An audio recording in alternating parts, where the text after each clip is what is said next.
Taylor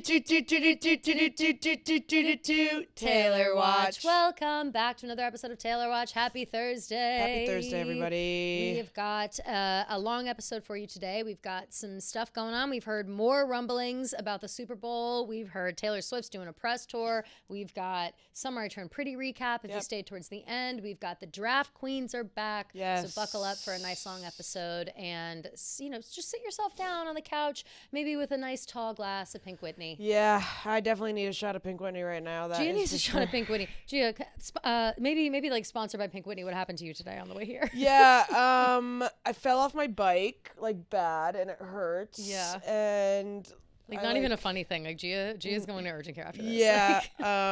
Yeah, a lot of people saw it was brutal and like yeah, I fell on my side. The bike like fell on my leg. I hit my head and like scraped my elbows and shit. So then I just like picked up my stuff and walked back to my apartment. Like what did you do with the bike? Like luckily I literally fell right in front of a dock. A city bike thing? Yeah. Oh, that's great. So I just docked it and got on the bus and then walked home and fell asleep because I was like, oh my God, I'm so out of it. So yeah, if I forget something or repeat myself or lose my train of thought, I maybe have a little bit of a concussion or something. I didn't know you just fell like asleep. Tired. Damn. Yeah. I'm like on like 40% of my brain power capacity. Right now. Now I'm worried about Gia a little bit more. So maybe the episode won't be as long as we thought. but we will hang in there. We'll make sure we hit all the major points, and then of course Summer I Turned Pretty at the end. So stay for that. Finale was outrageous. I was just saying, like we said, because of your big spill, you do deserve yourself a nice little treat later on, as long as you're all feeling okay. And maybe hopefully a nice tall glass of Pink Whitney. Yeah, and maybe I'll enter myself into the sweepstakes to win when I go on a away trip to Scottsdale with all of your friends. Free Darty weekend in Scottsdale. Beautiful weather. As the weather gets chilly, you're definitely going to want to go somewhere where the sun is shining, and that's Scottsdale. And also, if you don't win that, they have a bunch of different merch giveaways and some free grab bags and all that fun stuff. So make sure you guys check out pinkwhitney.com/desert-darty. Woo! All right. So that's what we got going on with our Bessie Pink Whitney. Yes. We have had, so there's been some movement since Monday. Yeah, a lot of movement. Yeah, where things are concerned. And luckily, we record in the afternoons on Wednesdays because a lot of the stuff came out this morning. Yeah. And so that's good timing for us. But first things first, going in chronological order as usual.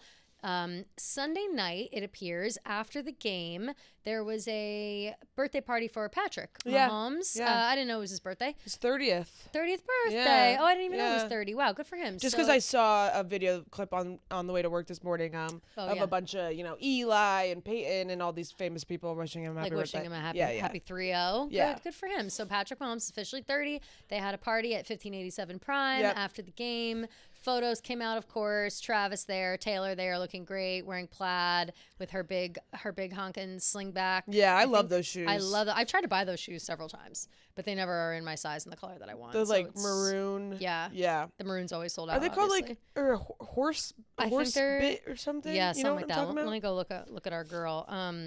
Because I've tried to buy them several times. They're Gucci. Yeah. They're Atavia leather platform loafer pumps. Love. They're so cute. Yeah, they're really cute. But they have them in brown and everything, but she wears them in maroon. And so I am looking for them. So if people can find them, I'm looking for them. Yeah. But she wore a Jonathan Simkai vest and skirt, some Chanel jewelry. Her hair is half up, half down. She looks beautiful. And we can only assume that is what she wore to the game. Maybe she changed up her shoes for the event, but we don't know because we didn't see her at the game. Yeah. But we have positive news on that front. Oh. That the divider in the game, everybody's concerned, everybody's worried. What's it mean? What kind of conversations are we about to start having about this? Never fear. Yeah. It's all a part of the rollout.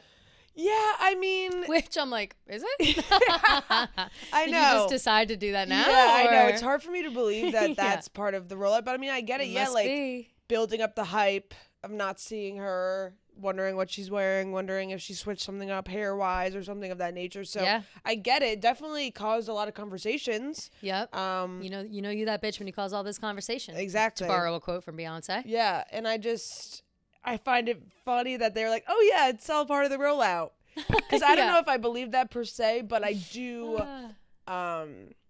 understand if they I don't know, maybe it was a safety precaution and they just were like, oh yeah, it's all part of the rollout. You know what it's I mean? all part of the thing. Not raise any eyebrows or. For sure. Like, it's all part of the story and whatever. So who knows if that was planned that way or not. And maybe it is. Like, she won't be seen until showtime on October 3rd. Yeah. And confirmed, we will see her on the Graham Norton show on October 3rd. She is officially doing press. Oh she my God, I'm so excited for this. I know, me too. And listen, ladies and gentlemen, we fucking said this. We've been saying this, that the closer it gets to the release, the more likely it is we're going to see some true press tour stuff. This is exciting though, because we love Taylor on talk shows. And the Graham Norton show is great. I was going to say specifically Graham Norton. I feel like he is really, I think celebrities are very comfortable around him. For sure. It's like I also really like the style of the way that they do it, with all the celebrities on the couch together. Yeah, it's like they're all hanging out. And they're all having a chat together. And yeah, she last time she did was for Midnights. So it's been a while. And yeah, I'm just excited to hear what she has to say. And the people that she's doing it with. Yeah, I've got them right here. Cillian Murphy. Like, she's got Cillian. It's hell yeah. Taylor Swift, Cillian Murphy, Greta Lee, love Greta Lee. Domhnall Gleeson, obsessed, and Jodie Turner-Smith. Everyone's thrilled about Jodie Turner as well. But Domhnall Gleeson, for the Harry Potter heads out there, Bill Weasley in the movies. Oh, cute. But he's also in like a million other things. Who's Jodie? Jodie Turner. Turner-Smith. Jodie Turner-Smith, I believe, is a musical artist, but people online were hype about that. Wow, she's gorgeous. Yeah, she is. Jeez. Jodie Turner-Smith. She's an actress. She's a British actress, but everyone was really hype. Oh my God, is she married to? She's married to Joshua Jackson. Oh my God. Oh, I know her. Why am I acting like I don't know this? Right. Oh, she's in Anne Boleyn. I recognize her husband. Yeah, from Dawson's Creek. Oh yeah, he plays Pacey. Oh, I'm dead. Yeah. Josh Jackson is. Okay. He's the best. Okay, love and Jodie Turner-Smith. She's in that new show, Bad Monkey, with Vince Vaughn, which I didn't know that she was in that show. I actually only watched the first couple episodes of that show. She's going to be in the new Tron movie as well. Oh, love. Coming out. So cool. And she's also in Big, Bold, Beautiful Journey, it says, which is also coming out. I walked by the red carpet of that on the way home on Monday. Your story, yeah. Yeah. Margot. Was it at SVA or? No, it was at Lincoln Center movie theater, yeah. Which they have premieres there all the time, but I've actually never seen. I've always wondered, because that's my movie theater. It's closest to my apartment, but I you go there, and I've always wondered where they set up the red carpet, because it's kind of like it's big inside, but not really. And I've just never been around for it. But they set it up in the street outside, like right in front of it. Oh, so cute. I didn't know that's how it was done. But the more you know, I guess. So so that is going to be a very exciting stacked couch for sure. Stacked couch, very exciting interview. So that'll be October 3rd. And Louis Capaldi is performing. Oh my God. Yeah. I love Louis Capaldi. Guy, yeah. Oh my God. Yeah, amazing. So we will definitely be tuning in. We will be tuning in. It's they're obviously in England, so it's gonna air in like the middle of the day for us in the US, but it will be available, they're saying online, it will be available to like stream the whole thing within the days after it airs or something. Awesome. Speaking of Louis Capaldi, went ahead and reminded me of Ed Sheeran. Oh. Major shouts to my man Ed Sheeran. Shout out. We totally forgot to congratulate him on his album release this past Friday. Remember when we were like, are our besties up to anything? He had an album come out this past Friday. Oh my God, I had totally no forgot. idea. I totally forgot it was coming out, and it's called Play, and which is, it's just amazing. And the album itself is fucking incredible. Really? It is not for the faint of heart. If you are an emotional girly, no. Buckle the fuck up. If you've got kids, buckle the fuck up. If you've been heartbroken, there's a song called For Always that's clearly about his like kids or daughter. I don't know. Yeah. I'm not sure. I think he has a daughter. And it's like, I had to turn it off. It was I started crying. Like I was like, oh my God, this is such a beautiful song. They're all beautiful, and big shout out to Ed. And I had literally no idea he came out with an album. Yeah, on Friday. I knew it was coming, but I just kind of forgot, to be honest. And he's come out with like Sapphire, Azizam, and Old Phone he had already come out with. Right. So people, some of these songs are familiar. Only 13 songs, 45 minutes. Oh, maybe in honor of his friend Taylor. Yeah, maybe. Maybe. Yeah. Love that for Ed. So I'll anyway, have to take a listen. That's an aside, but very excited for Graham Norton. And that I do think that means that there'll be more, more talk shows. And we had, reliable sources have revealed that this is going to be the biggest press tour for an album since Michael Jackson's Thriller. Yeah. That's what they're saying. Which is crazy to hear. And extremely crazy to hear. Yeah. I think, based off New Heights, like, we knew that this album was going to be huge, just like the way that she was describing it and, saying how proud she is of it. But, like, we were saying 1989, or, this is going to take the spot of 1989, and, like, it's pop Bible and all that stuff, how people, like, always say 1989 is the best pop album. I just feel like now Showgirl is just going to take over and take that spot. And just like, it's just going to be insane. I feel like this album is going to like change the scope of everything. I agree completely. And I think that the way she's approaching, or it seems to be approaching this rollout and all of these things is like, it's full on, in your face, bright lights, big stage, like nothing's stopping. It's going to be very in your face. That's just kind of the vibe we're now getting. But yeah, I one of the tweets, I don't know if it was something that I saw on my timeline or if you sent it to me, but it was like prepare for all this stuff, like stadiums, blah, blah, blah. Oh, yeah, here we go. We're talking wall-to-wall coverage, TV, streaming, social, stadiums. Once October hits, Taylor will be everywhere. This is the calm before the storm. Woo!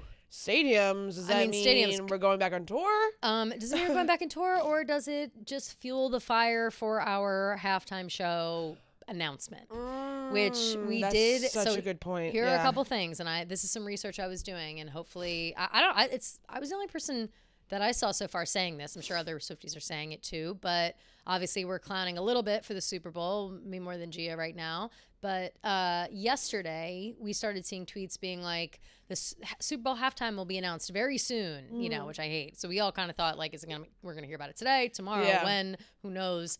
When is soon? When is soon? And so, but at the same time, with this new information coming out, being like it's going to be the biggest press rollout since Thriller, I went to go look and see when or if Michael Jackson did the Super Bowl, and it turns out he did in 1993, and the Super Bowl itself started in like 1967, and by the time it got to 1993, Michael Jackson, this was the quote that I found from Google. It said that it was the turning point, and it was a shift to modern major artist shows was catalyzed by Michael Jackson's 93 performance at Super Bowl XXVII. I don't know what that is right now. Which had a huge viewership and transformed the halftime show into the cultural event it is today. Wow. And that you're not saying it's going to be the biggest event since Michael Jackson's Thriller. That's not just a coincidence. That's like, really good like Easter egg. I feel like, did you tweet that? Yeah, I did. Yeah. Okay. Like, am I the only bitch that thought of that? Like, I don't know. I put it on my story too. Yeah. I don't know if people are caring. I mean, that's a huge sign to me for sure. Like, I got nothing. Nobody's even looking. Yeah. Well, you heard it here first. I do. That to me says something, and right. And so we'll see. What's a way to get your face in front of everybody? The Super Bowl halftime show, and clearly, like from these descriptions, like she wants to take over, and I feel like now I'm kind of leaning a little bit more towards yes, that she's gonna do it. It just kind of feels, especially in that quote you just read, the stadiums part of it all. It's like, see, my brain first went to tour, but Super Bowl totally makes sense too. Tour would make total sense as well, but I feel like the Super Bowl is sooner, and better promo. Maybe she does the halftime show and then it's like, also come see me on tour, So, who knows? But I think that something feels significant about that. Yeah, I agree. And also, we're going to speak cryptically, but I just want it spoken so people know this. Okay. We did something. You guys will know very soon what we did because it'll be out in like a couple weeks. And in doing this thing that we did, we were also asked to do something in case something happened. And I've been thinking about that a lot. Right. Yeah. And the people who my asked head will us, explode at right. this. Yeah. The people who asked us would were know. the interesting people to ask. Yeah. Yes. Yeah. So and that's literally all. Is that like a weird cryptic thing to say? Like, no, it's cryptic, but I just want you guys to know, like, we might know something without realizing without that we know knowing something. that we know something. Yeah. We're connecting the dots over here. Like, only this week we started connecting dots. Yeah, and I mean, and it'll be silly if not, and then we can talk about it if not. Yeah, for sure. And it's like, sooner rather than later, so like you guys will know sooner. But I think all the signs now are just pointing a little bit more towards yes for me. And you know, I have to keep reminding myself, like, the Chiefs like just don't automatically make it to the Super Bowl. Yeah, and I think, like, no matter what, that's a win for one of them. So it's like, totally. Yeah, I just like don't see a world where Travis wouldn't, or I guess, I don't know. I just always get so back and forth because, like, with the superstition of it all. But yeah, I just feel like at this point, her album's coming out. The timing's so perfect.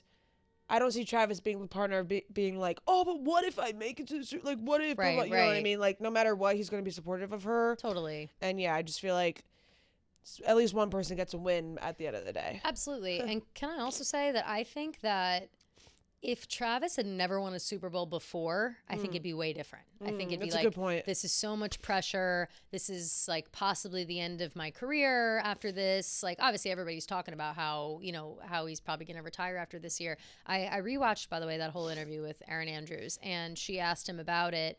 She was talking about how she had been talking to the other members of the team, being like, most of them didn't think you were going to come back this year. And Travis was kind of like bummed out. He was like, damn, they really thought I wasn't going to come back this year. And he was like, no, I wanted to come back. I have my heart in it. And I still feel like I have more to prove. And he also said, like, I just want to set this team up as best I can to win. So it sounds to me, based on how Travis is kind of talking about it, it's almost as if this year, his 13th year, is like putting the final touches on the dynasty that he's helped build. You know what I mean? For sure. I don't know if you would call them a dynasty. I know sports people get crazy when you use words like that.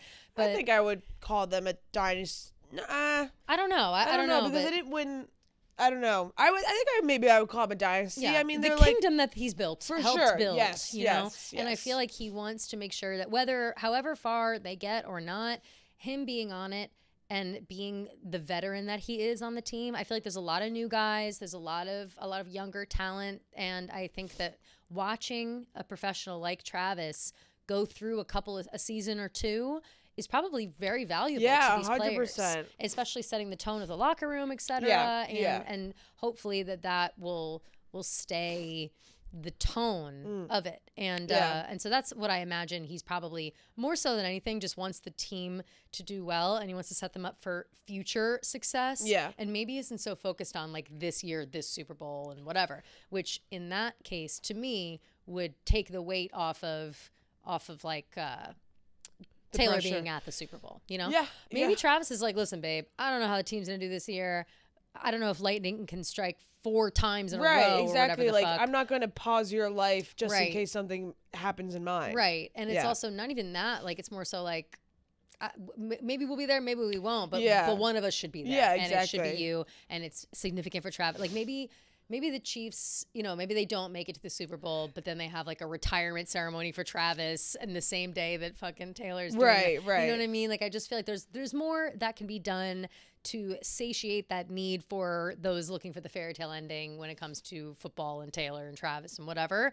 And I just, my bones are itching, and I just feel like this is happening. I just feel like it's happening. I definitely feel like all the signs now are pointing towards yes. So it's exciting. It's definitely exciting. And I think I'm leaning more towards yes now too. And all the points that you made about Travis feeling like he's taking on that mentor role now more than like anything. And I completely agree with that. That's just kind of how I interpreted his conversation with Erin Andrews. Of course, we don't know anything about these people. These people are not. We don't know these people. If I'm thinking and I'm reading the interview or I'm watching the interviews and whatever, and I see the tone, and that would be my most educated guess. Right. in other Taylor news, there was a countdown that came out today, Wednesday, for a couple of hours, and it was the orange cardigan. Woo! Sparkly orange cardigan. Sparkly orange cardigan. Mixed reviews online about the cardi. Did you get it? Did you end up getting it? No, I didn't get it in time because I was right, because you were falling off the bike. Yeah. I was getting carried by people on the street. No, right. I don't know. I'm definitely gonna get it if it restocks. I think it's cute. I think it's cute. Yeah, it's a good orange. It's not fluorescent orange. Yeah, like thank God. It was gonna be, right. It's more of that like burnt sienna orange, and it's sparkly. It's sparkly. Do I see myself like ever wearing it in public? No, probably not. Yeah, but orange is just a tough color. Like if you don't fucking love orange, then like you're not wearing orange. It's such a tough color. I never wear orange. Yeah, I don't know. I always have like such different concepts and ideas in my head for the cardigan. So like whenever I see them, I just get so disappointed because they're never what I thought that they were gonna look like. It was gonna be. Yeah. Like to me, I feel like maybe you just do like kind of the orange stars on the arms, make the stars sparkly. Don't make the whole sweater sparkly, and then maybe just make the sweater like maybe I think I would keep actually the colors as it is, the lighter stars, but just make the stars sparkly. Not have the whole sweater sparkly. Yeah. And I feel like that's going to be a logistical nightmare. Just like you're going to have sparkles all over yourself all the time. I think it's like woven sparkle. Like okay. I think it's that kind of fabric, which I thought about getting it, not because I like orange or because I was like, oh, I want this cardigan. I do like the sparkles, but I also know that kind of fabric is really itchy for my skin and I wouldn't like it. But I do like the way it looks, and if it restocks, I might consider it again. Like I don't know, I just feel I love a sparkle, and it is the only sparkly one, and and I feel I could pair it with like a skirt and a shirt, a long shirt underneath. Like you can make it cute. It's very fall. It's very October, so I feel like you could definitely make it work.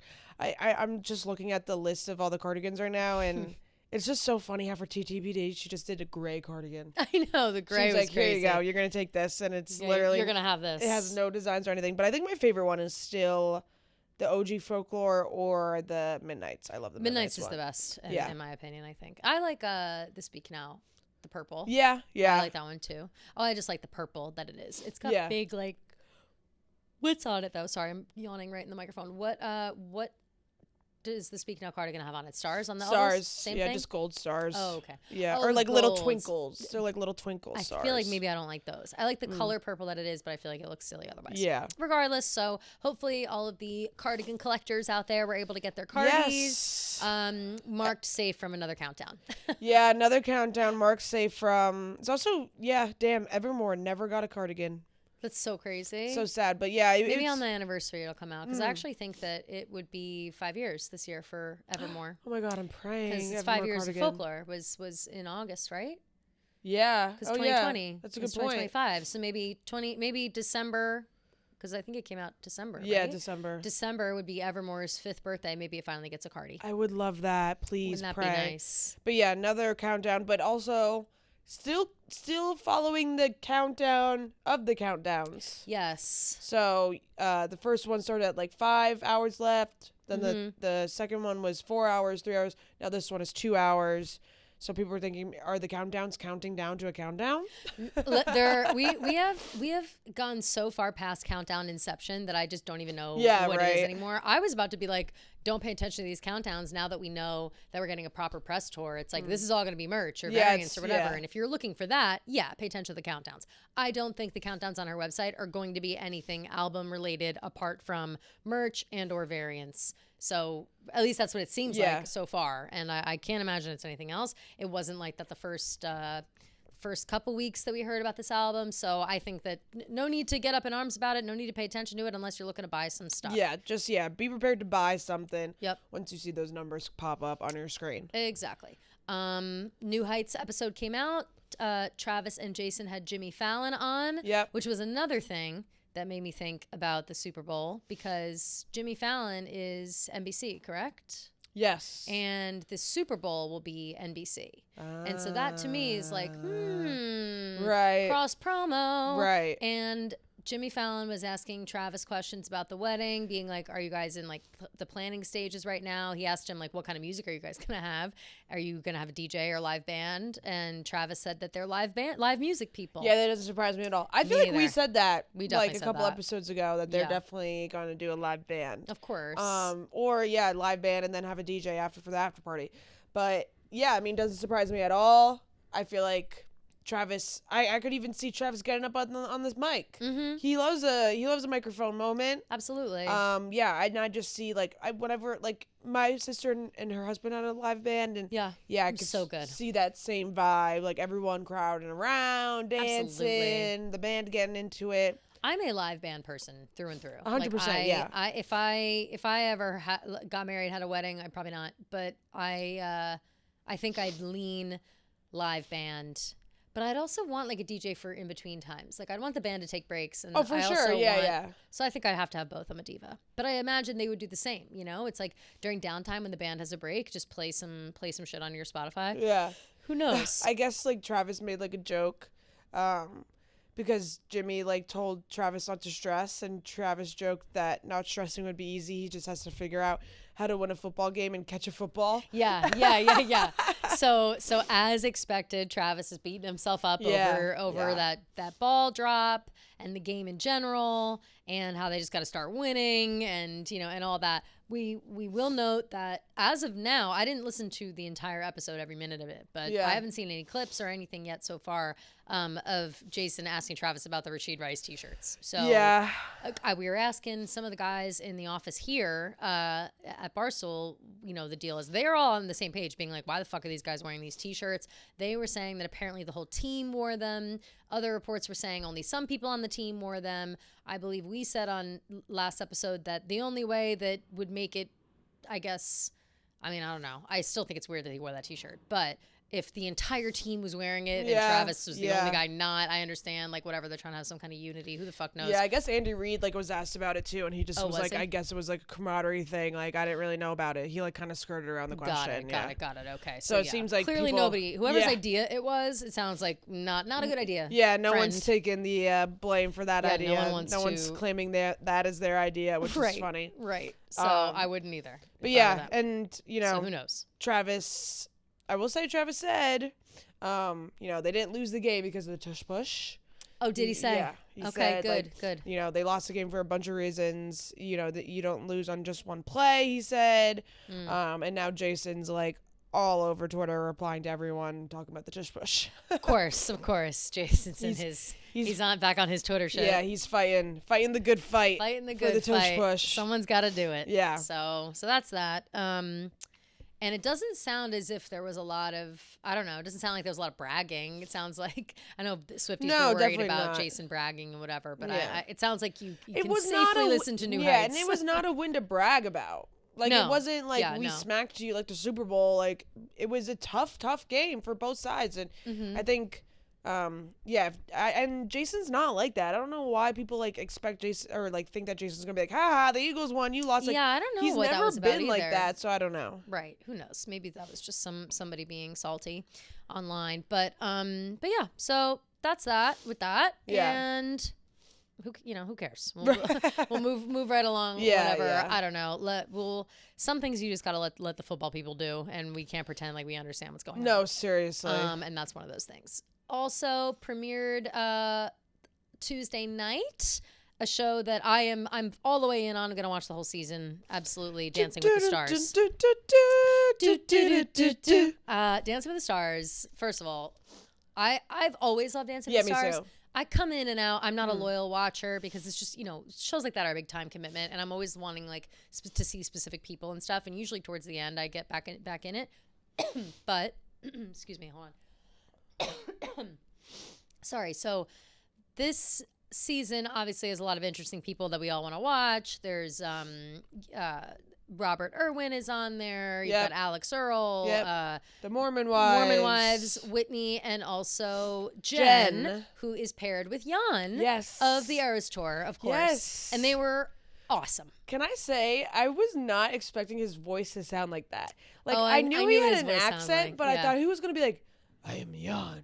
Like a deep voice. I don't know. And I wasn't expecting him to have like such like a I don't know, like high-pitched voice, so I was thrown off guard. That's so funny. But he crushed it. He was so good. They looked so good. All the tweets about people being like, "Oh, they're wearing orange. Like, is this an Easter egg?" Like everyone was, everyone was saying so funny. It was Tay Voodoo, like in the best way. And then they got 13 points, I think, or no, 12. They got 12 points. 12. And so everyone was like 12 points, and they're wearing orange. Like that's TS12. TS12, Tay Voodoo, etc. Yeah, they did great. They really did well. Yeah. And the thing about Jen, this is Jen Affleck, by the way. The other for those who are Mormon wife people, that's the start of their whole thing was like, we're distant cousins of Ben Affleck, and it's like they weren't really, but are they? Whatever. Yeah. Jen Affleck is in a Dunkin' commercial now with Ben Affleck, real Ben Affleck. So that's crazy. Good for her. Yeah. Good for her. She's crushing. But yeah, so she's doing well. And something to note, and they noted it a million times on the show last night, but she did just give birth 8 weeks ago. It's crazy. Which is I did not realize that. Yeah, I knew it because she was pregnant at the end of the last season of the taping. Like she was she was like pregnant as fuck, or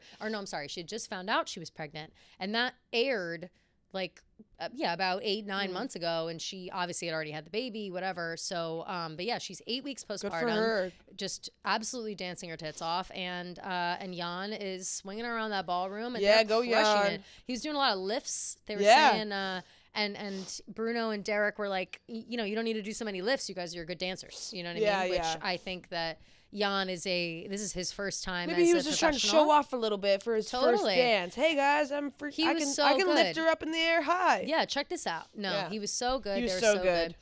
Question, because I've not watched in a long time. I knew that, or I think I knew that that it was like the Huff show. I saw your sister post like it was the Huff show. How Julianne Hough is like half. I think that was me that posted that. Oh, maybe it was you. Yeah. Half of Julianne Hough talks to them. Yeah, when they're she's getting like their the scores. host, one of the hosts. Her and Alfonso. And Derek is one of the judges. Mm-hmm. Yeah. Which I knew about Derek. I didn't know Julianne was fully in. Yeah. But Carrie Ann was not there. She was sick. They said she was sick, but I feel like they kept being like, a guest judge in time, right? Yeah, and they kept being like, Carrie Ann, come back, we miss you, come back. The whole thing with Carrie Ann was weird, and there were a lot of technical difficulties for. They live. always. Has it been that bad in a while? Like they always have They always have technical difficulties. They always say something a little weird live. Like right.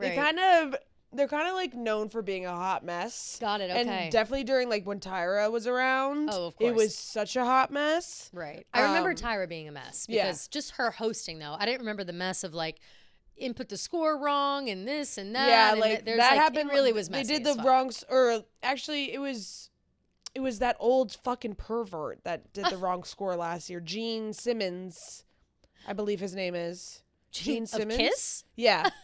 Is he a pervert? Yeah, he was the one that was like, "Oh, Brooks, like you didn't dance good, but I would see you dance like that all the time." You don't remember this? No. Oh my God, Gene Simmons was a guest judge. I mean, he's like an old creeper rock and roll guy, but and I didn't know he was like something so creepy about Brooks and somebody else. Oh, the young girl who was so good. I forget her name. She was the Disney star.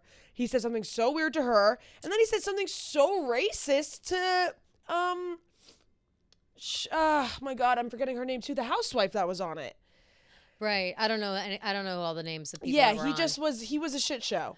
Damn, I didn't know. Yeah. So like they always kind of are dealing with like there's silly always stuff. something. But yeah, they were having a lot of technical difficulties with the mics. I was hearing like hot mic moments. Yep. Yeah, it's always something with that show, and that's kind of why I love it, because it's always like a little messy. No, I appreciated the mess. I thought it was funny. It was very real. Felt very like, oh, you know, this feels like home. Yeah. And so yeah, but it was fantastic. I'll definitely be watching. Yeah. We'll both be watching. Robert Irwin stands. Robert Irwin Get was behind me. So fucking good. Yeah. I'm right there with you. Yeah. I've always been a Robert stan. No, we've led the train. We since ride hard day for one. him. Yeah. We ride hard for him, and he was spectacular. Mm-hmm. Oh, and Bindi and his mom were there. I know, and Bindi's daughter was so cute. So fucking little cute. chub cherub, so So cute. sweet. I was obsessed. So People yeah, forget Bindi Irwin did win Dancing with the Stars back in the day. he has big shoes to fill. Big shoes. Bindi and his father. Yep. Always bless. But so So yeah, just good stuff all around. Dancing with the Stars, love it. Looking forward to seeing how Jan progresses. Yeah, continues. I hope he does well, and I think Jen will. She obviously started so well. I think she'll get better as the show goes on. I think so too, because she was really good. She definitely needs to maybe feel a little bit comfortable, but yeah, Totally. Whitney was incredible. So we'll see. It was shocking how good everyone was. Like I was surprised by Elaine Hendricks was insane. She was really good. Holy shit. Yeah. Meredith from Parent Trap. Meredith Blake from Parent Trap. She was insane. Apparently she used to be a dancer like literally 30 years ago. She's like, yeah, I was a dancer and I kind of stopped. I fell off and whatever. Yeah, and, I mean, awesome. I would not have expected that to be like her first time back in the dancing in the ballroom. She for crushed 30 years. it. I was very happy to she see was everybody. Really good. Alex Earl was Alex good. Earl was great. Whitney was fucking from Mormon killer. Wives. Yeah. Whitney and Mark. Holy shit. Watch out, man. Yeah. Watch out. Dylan Efron. Could have been better. He's there for the eye candy. I think he's there nervous. to shake some ass. I think he's nervous. Yeah, he's definitely nervous. And they did it to Milkshake by Khalees, which is very funny. A very hard song to dance to. Very hard song to dance to. You know, maybe not a choice I would have taken. He's twerking a little bit too much. You can't twerk that much and then expect us to take the dance seriously. No, so he was just doing a little silly little thing, and he'll get through on the fan fan vote. Improvement from him. Yeah. Agreed. He'll get through on the fan vote, I think, too. And trying to think who was bad. Andy Richter, not good, but nobody expected him to be good. I feel bad for Emma, the pro. She always gets stuck with like the old people. Yeah, damn, yeah, it does suck. And then who else was like spectacular and surprised me? Or no, you know who was bad? The athlete. Baron Davis. Not good. He wasn't that good, and that sucks because usually the athletes are really good. Yeah, I was pumped for another like big athlete. But maybe he'll get better. The floor. Yeah, he could get better. So, but that's that pretty much for Dancing with the Stars. Yeah. Like we said, we'll be following along with that just to see, how far Jan goes. Yeah. Shall we? Hey ye. The draft queens are back. We hath arrived. Oh, after a quick fall off the chariot. Another fall. Yeah. After yet another fall off the chariot, not only physically, but also we lost our entire thing. We talked about it at the end of the day. We lost our entire parlay last week. We're so sorry to anybody that rode with us, but come on. I mean, we just wanted some points. Like, what is up with these people? Just score some goddamn fucking points. So this week, because we have no faith in anybody scoring points, we're going, this is the unders parlay. Yes. Last week was the overs parlay. We're under this week. We're feeling under the weather. Under the weather. So we're going under. With the points. And we're going to do another thing. All the games are on Sunday. We're going to do a 1 o'clock, a 4 o'clock, and the primetime game. Woo. Our 1 o'clock game will be the Bengals versus the Vikings, and we're taking the under on total points, which is 41.5 points. The spread is minus 110. Yep. And the reason that we're taking this is because, I don't know if you guys heard, the shock around the world, Joe Burrow hurt his toe. He hurt his toe. Joe's toe. Help his... I've been saying Joe's toe since I heard about it. Pray for Joe's toe. No, Joe's toe. Not Joe's toe. Oh my God, that sounds like Moody's Point, where they're like the mom lost her toe. Yes, it does. That's so funny, Joe's toe. God, I can't believe you know Moody's Point. Oh, I feel of like you'd be too course. young. No, that was like right at the end. Yeah, my sister. Yeah. All that. I love Moody's Point. Yeah. But yeah. Oh my God, Joe, I'm so sorry about your toe. Sorry Hope to for Joe. a quick recovery. And like people like want to poo-poo on a toe injury. The toe is connected to the foot. Something happens to your toe, your whole foot's fucked up. It's his big toe, is it not? You can't walk if your big toe's all fucked up. No, you can't. If you break your big toe, you can't walk. Yeah, exactly. That's the thing. You could break all the other toes. None of the other toes are important. No, do not break your big toe. So, Joe. I broke my pinky toes 1,000 times. Oh. They snag. Has that ever happened to you where you like snag your pinky toe on the side of a table or something? It's happened to me like multiple times and I break my toe every time. Oh. Yeah. Once, the first time I ever did it, I pulled it on the side of a table and we were on our way to Hurricane Harbor for the first time.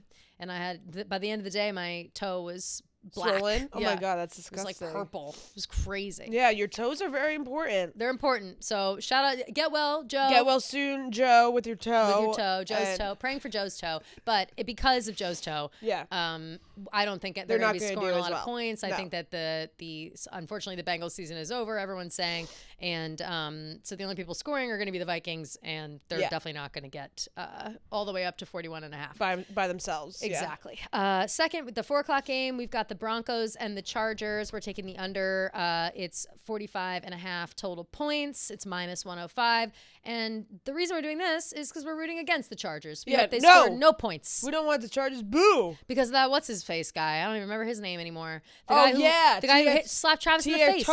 He's the Charger, right? Yeah. You slap Travis, now you're going to get slapped. Mm-hmm. Tay Voodoo's coming for you. Broncos. And you're not going to score any fucking points. So we're going under there. And you know, Tay Voodoo's always coming for you when you least expect it. Facts. So it's coming for the Chargers, and we're going to root for the Broncos in Denver, generally speaking. And then last but not least, we have the primetime Sunday night game, which is, of course, the Chiefs versus the Giants. And they're going to be playing at MetLife. And that should be a good game. That should be a good game, but we are taking the under again at 45.5 points, minus 112, because Travis has to catch the ball in order to make a touchdown. Come on, Travis. And it seems like he's having a hard time with that. Yeah. So, not to not have faith in our man, but one of the key things in football is you have to catch the ball. Right. That's actually a really important thing that not a lot of people talk about. Yeah. Like, you can't really go far without catching the ball. So, and that wasn't just Travis. It's a lot of different moving parts here in order to catch the ball. Yeah. That requires Pat Mahomes to throw it accurately. Right. So, yeah, I agree.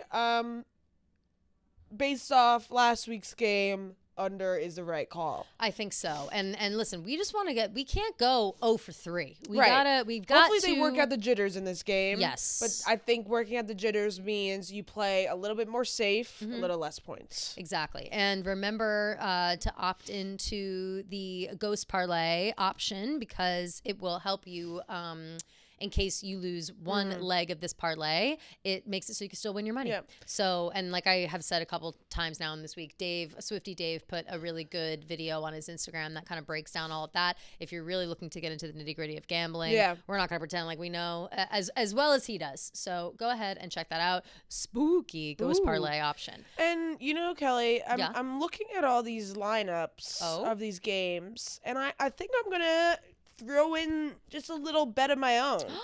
Should we do an extra bet on the side? Yeah, I feel like maybe we just do our own little individual moment. And I think I'm going to take the Eagles money line.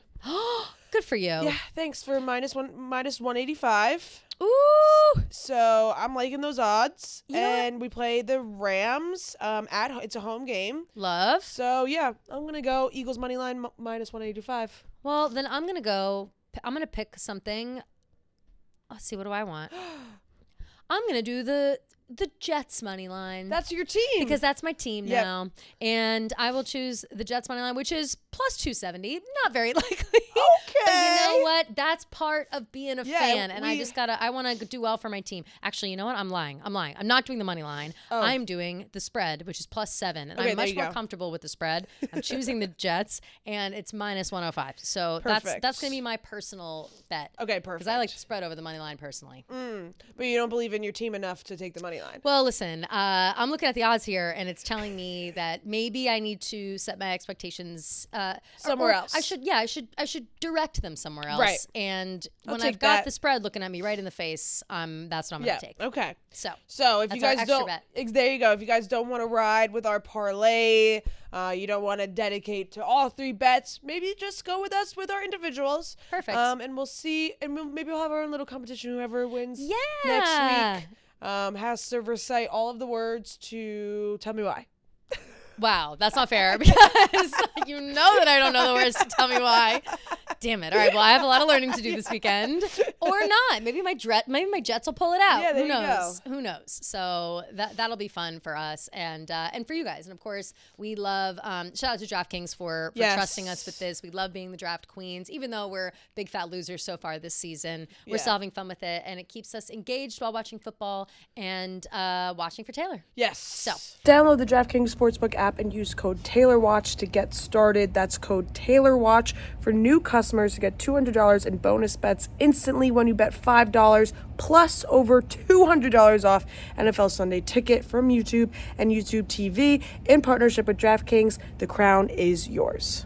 All right, Gia, shall we answer a few rapid fire DMs? Yes. We're doing DMs today. We're going to save voicemails for next week because I just feel like there'll be more next week. Yeah. And there wasn't a whole lot going on this week. Yeah, and this morning was a little bit rough, and I just like didn't have time to. And Gia fell off her bike, yeah. And so we're just doing rapid fire questions today. So if you left a voicemail for this week, don't worry, we will get to you next week. And if you were able to get your question in rapid fire style in time, then good for you. Then you win. Yep. Okay. Do you think Taylor will do any other interviews? If you do, who do you think it'll be with? I think Jimmy Fallon. I could see Jimmy Fallon as well. She loves going on Fallon. And I could see her doing another podcast. Like maybe not a Kylie Kelsey. I mean, that would make sense because it's her family. Like a Jake Shane.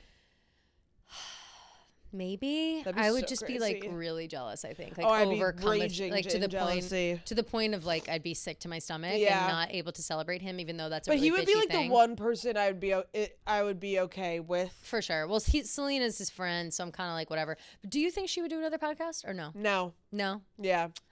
Once I said it, I kind of started thinking, maybe not.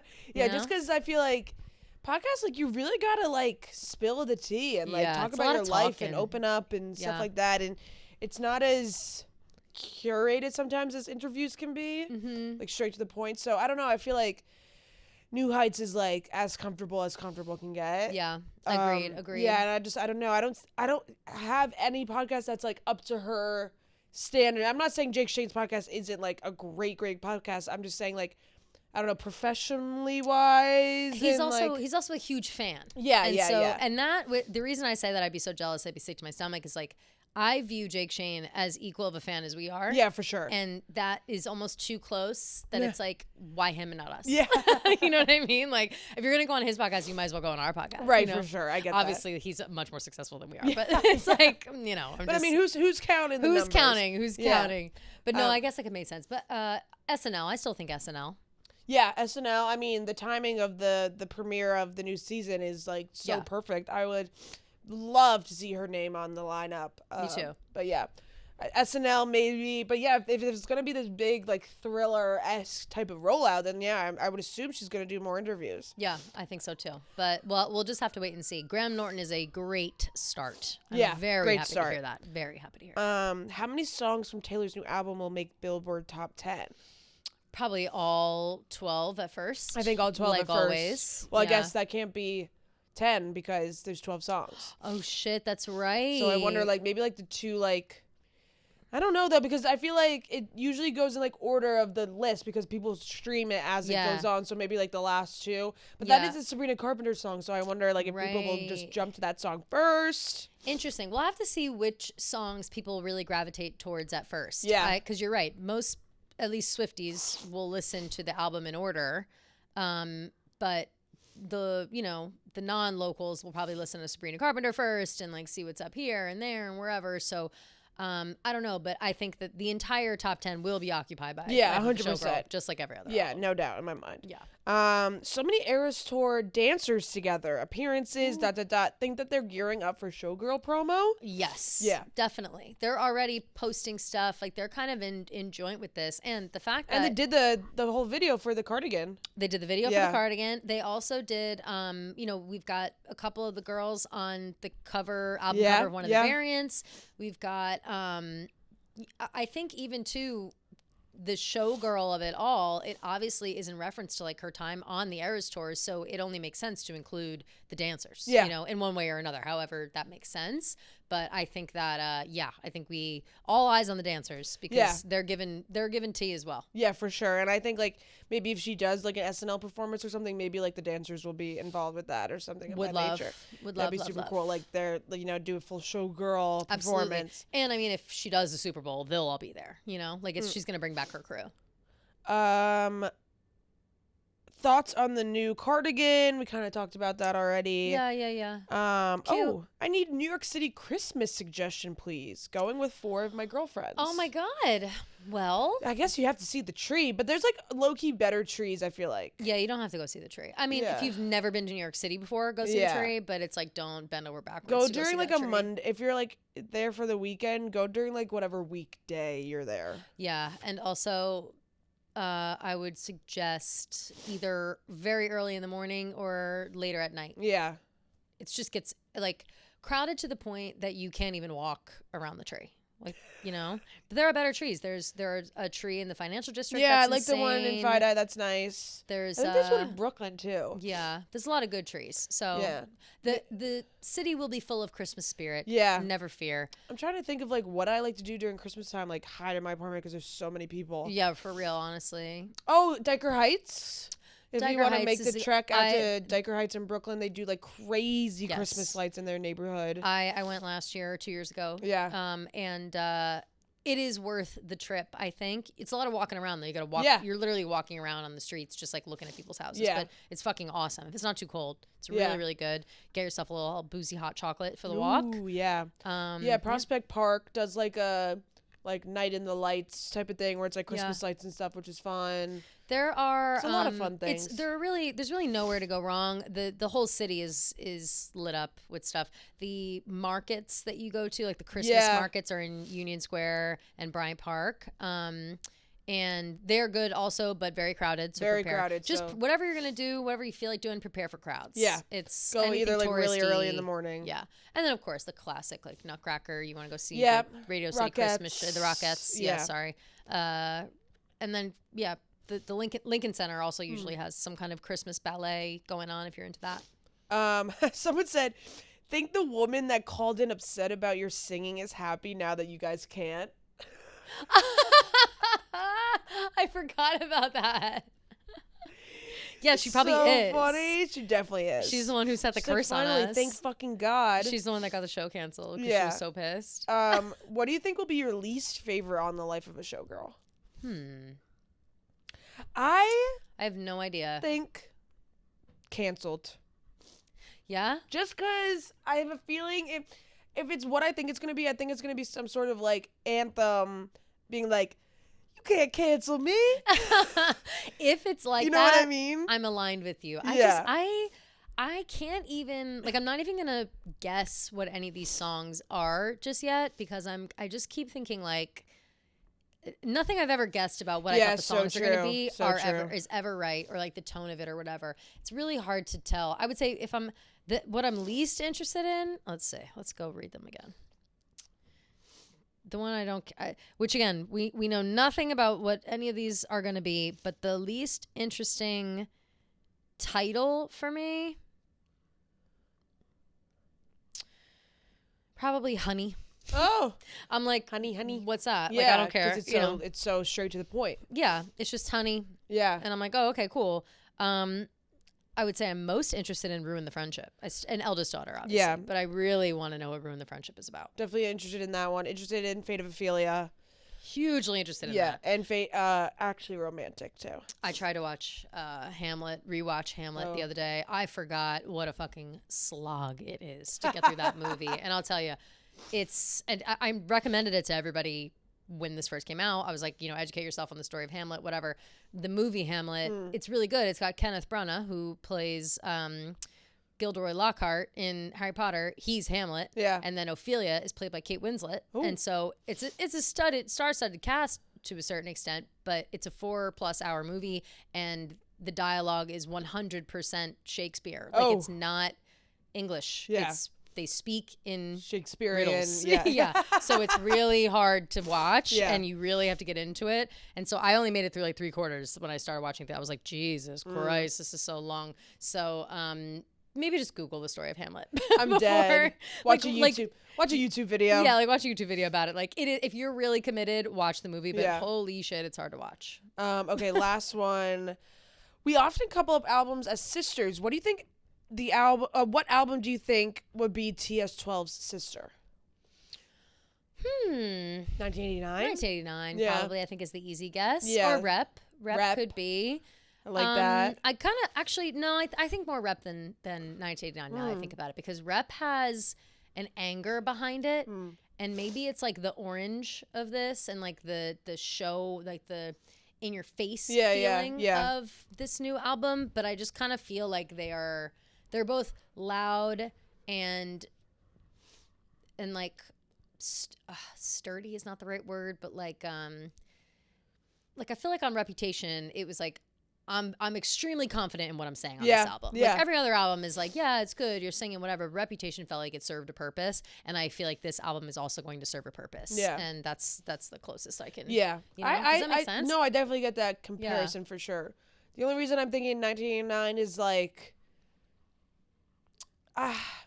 because, it was her first time with pop. Mm-hmm. It's like this big moment.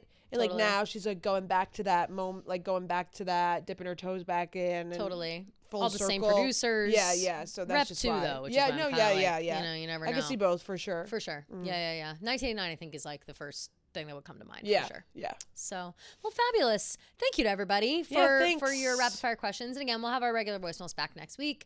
So if you didn't get it in this week, make sure for next week concerning whatever has happened this week and whatever could come in the next few days, et cetera, et cetera. If we get a Super Bowl announcement, fingers crossed, wouldn't that be insane? Go ahead and call with your thoughts at 347-450-0723. 347-450-0723. Just make sure you remember that number. Yeah. All right. Shall we finally get into the Summer I Turned Pretty recap? Let's do it. All right. Now we are getting into the finale of the Summer I Turned Pretty. I can't believe it's here. I can't believe it's over. I'm really devastated. But I know. wait, literally as we sat down to record this, Film Updates tweeted that we're getting a Summer I Turned Pretty movie. Yay! Summer I Turned Pretty movie, finale movie is in the works. Jenny Han is set to write and direct. Oh my God. So never fear. I think I was crying. I wonder if it's going to be Belly and Conrad's wedding. No, like it has to be. Yeah, it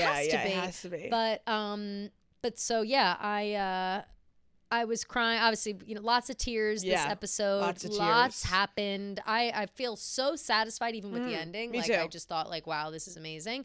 But it makes it all the better knowing that we got something else to look forward to now. There's always a little selfish part of me that like wanted a little bit more, just because like we got so much in that finale. But yeah, like you want to see a little bit more of what it's like with their life afterwards. Totally. So yeah, I'm just so excited for this. Yeah. And thank God for Jenny Han. Seriously, she's giving the people what they want. She really, really is. Yeah. So this is fantastic. Episode 11 starts off, opens right up to the good. Conrad is knocking on Belly's door. Yep, he's like, hey, I'm here. He showed up. Just showed up right in front of her apartment. Yep. She's not there. He rings the doorbell. She's not there. Nope. So he's just chilling, waiting for her. He's chilling, sitting around, and then he looks over and he sees some chic French girl with a bob drive by on a Vespa with some hot ass guy on the back of it. And she gets off, helmet off, and it's Belly. Oh, I'm sorry, Isabel. It's Isabel and Yes. and Benito, who we already know. And she gets off the Vespa, gives him a double cheek kiss, and then he's on his way. Yeah. She turns around, new Bob, and she sees Conrad sitting there. He's so cute, Bob intact, and there's like a quick flashback, like when he sees her, he sees like the moment that they had on the beach, like when they first got together in the first season. Yep. Which I thought was so cute. Agreed. Can I say right now, and I'm going to say it multiple times throughout this recap, obsessed with the bob. Yeah. Her bob looked amazing. I liked the bob. It had to be real, right? Or maybe it was like folded under and the way they pinned it or something. Yeah, maybe they pinned it. I don't feel know how like they made it maybe look it so needed real. like a little bit more dimension. Yeah. But I liked the bob. It was thick. It was thick. That also makes me wonder, like, what did they do with it? Because she didn't really, it had a lot of movement, but she didn't like run her fingers through her hair a lot. You know what I mean? Like, I feel like if you have a bob, you run your fingers through your hair this way. Like Laurel's is always kind of like whatever. But anyway, so obsessed with the bob. I think it looks great on her. Suddenly, Belly is a mature woman. Like this episode specifically really shows the difference. And maybe it's because we've seen her in Paris this whole like season or half this season. Not the whole season, literally been 3 episodes. But this whole time she's been in Paris, she's just become so far from this like little girl in Cousins, you know? Like I no longer think of Belly how I thought of her before as this like naive little kid. For sure. Like she's become a woman, an independent woman at that. And it's very clear in how she carries herself. And I think that Conrad showing up in the streets of Paris outside of her apartment, standing next to her, and the way that he looked at her made me also look at her the same way. Like, oh fuck, this is a grown woman. Yeah. Here. This isn't Belly from Cousins. This is Isabel from Paris. Yeah. You know? No, 100%. And just like the confidence that she like radiates. You can Absolutely. tell. And Conrad says, "I like your hair." Yeah, it's so cute. And you know, Belly hits him with, "What are you even doing here?" Which was crazy. The vibes when she saw him, Yeah, I she was thought like, I thought she was gonna freak out. Yeah. I was like, "Do not tell me she's gonna like kick him out of here. Like she's mad. gotta be, like, we gotta snap out of it, Belly. Yeah. Like this is I crazy get, like, that he's here. Yeah, I get why she felt like that. Of course, Like so stunned and like confused. Of course. And I'm actually happy that she wasn't like right away like, "Oh my god, hey, like yay, like blah blah blah." Totally. You know, I said like Belly kind of seems mad, like this is a little awkward for sure. You know, she's asking him like, "What is he doing here?" He's like, "Oh, you know, he's trying to basically skirt around the fact that he came to Paris to see her, but he's like, "Oh, you know, I had this thing in Brussels. It's an hour and a half away. I figured, you know, stop by. I was just going to take the train later. Like, it's no biggie." Pretending like he didn't, you know, drop everything and fly to Paris. Right. Right. And she's like, "Okay, he fine." didn't literally change his flight to be directly to Paris. Legit. He spent $500 and, you know, she's like, "You know, I have a life, like I have plans, like I'm sorry, whatever, like I have dinner like with my friends because it's her birthday the following day." Yep.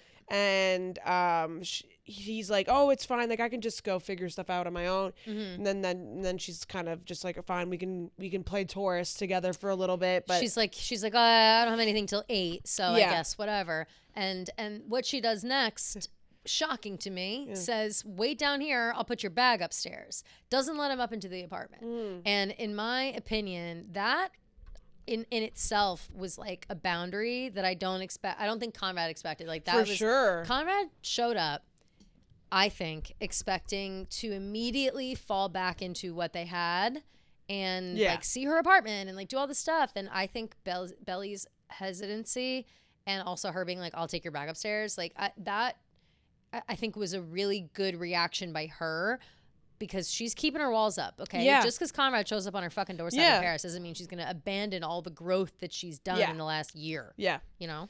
Yeah, you know, she's pacing around her apartment. She's kind of like, "What the fuck is happening?" She goes into the mirror. She starts fixing her lipstick. She and puts then on she's lipstick. Like, yeah. And she's like, "Wait, why the fuck did I just do that?" Yep, like, yep, it's so yep. funny. You know, like, she's deep down inside. Like, we all know that she cares and is probably happy to see him. Totally. Well, she's freaking out. She's screaming internally. She's like, "I can't believe this is happening." Like, in theory, this is all she's ever wanted. Yeah. You know? So it's kind of like hard to believe it when it's happening, especially knowing how much she's been through and how far she's come. It's crazy to kind of now decide on the eve of her birthday, am I going to rip open every wound that I've spent the last year sewing back together? Very true. Yep. So then we're back at Cousins, or not Cousins, Boston.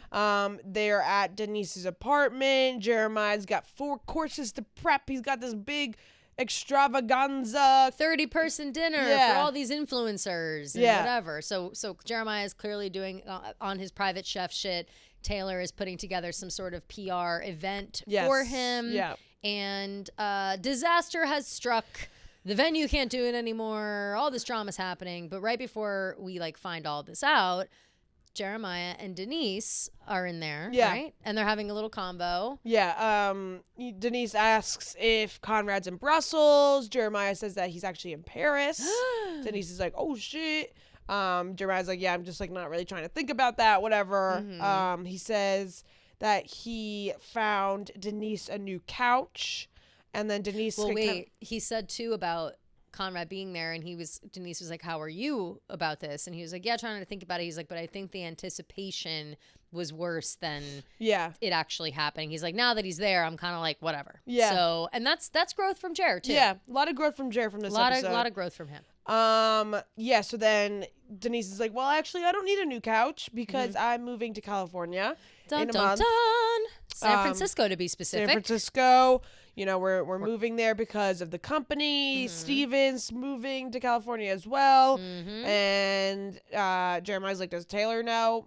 Little do they know, Taylor is actually eavesdropping or can hear them having this conversation the entire time. Denise actually says, "Taylor doesn't know yet, by the way, so keep your mouth shut." Yeah. And it's literally the exact moment that Taylor walks into the apartment. And she's like, "What the fuck are you guys talking about right now?" She starts freaking out. Yeah. She's freaking out about the event, but then she's also starts freaking out about Steven, she's pissed. Yep. Rightfully so. Rightfully so, because if we remember last episode, Taylor was talking about how excited she was to move into Steven's apartment right after graduation. Good point, yeah. Which it sounds like she moved in, yeah. and they just haven't yet done. She got a new job in Boston. She uprooted her life and moved to Boston already, yeah. And now, a few months later, he wants to move again. Right. Yeah. So and he didn't say anything yet. Right. Yeah. So it's a little bit like, what the actual fuck? Yeah. So we're back in Paris. Belly and Conrad are on the big top bus going throughout the city, seeing all the signs. He's getting more flashbacks of them together while he's looking at her. In this time of them running around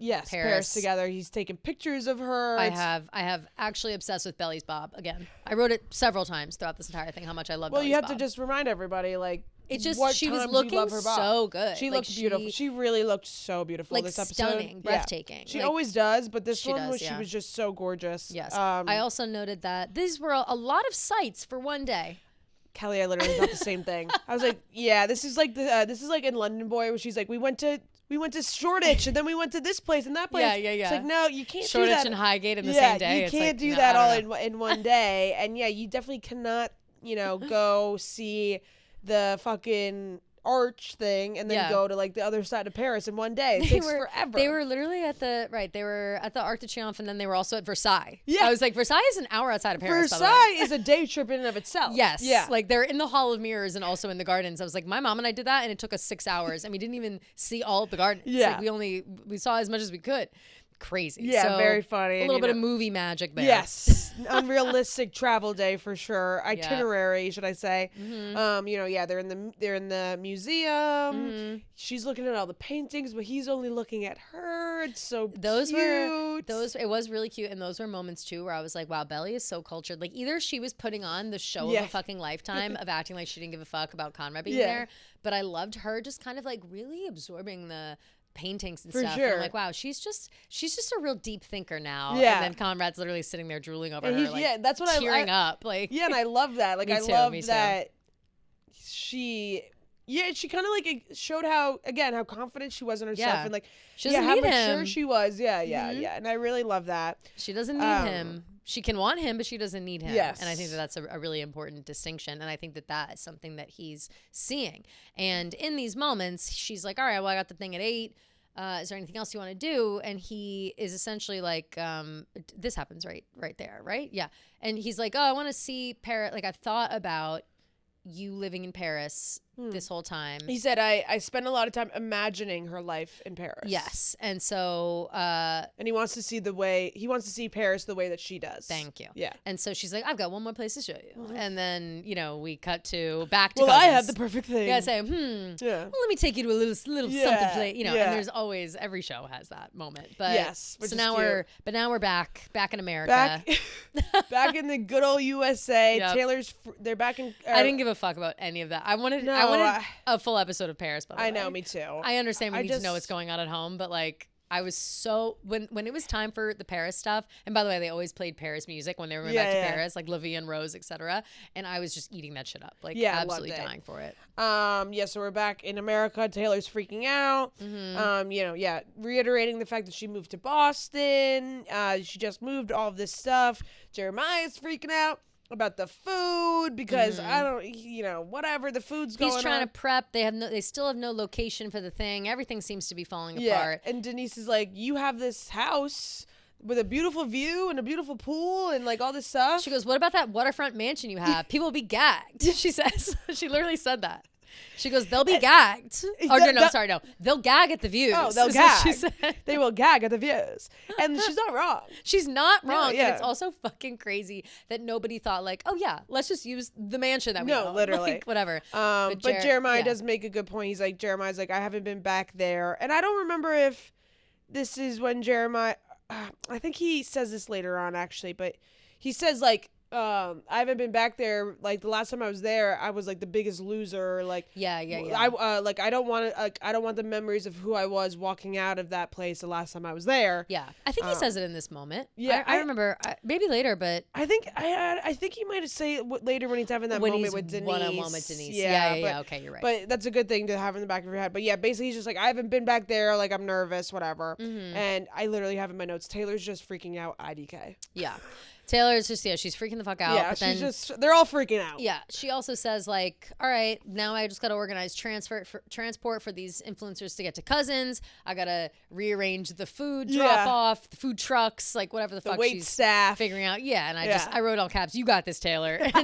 And meanwhile, she's all furious at Steven for not mentioning that he's going to San Francisco. And also, it seems that she's mad about two things. One, that he didn't tell her, obviously, but two, he didn't ask her to go with him. Yes. So she's having this like internal freak out. Yes, internal freak out. They're dealing with that all at the same time. And also, while this is happening, Denise and Jeremiah are... There's something.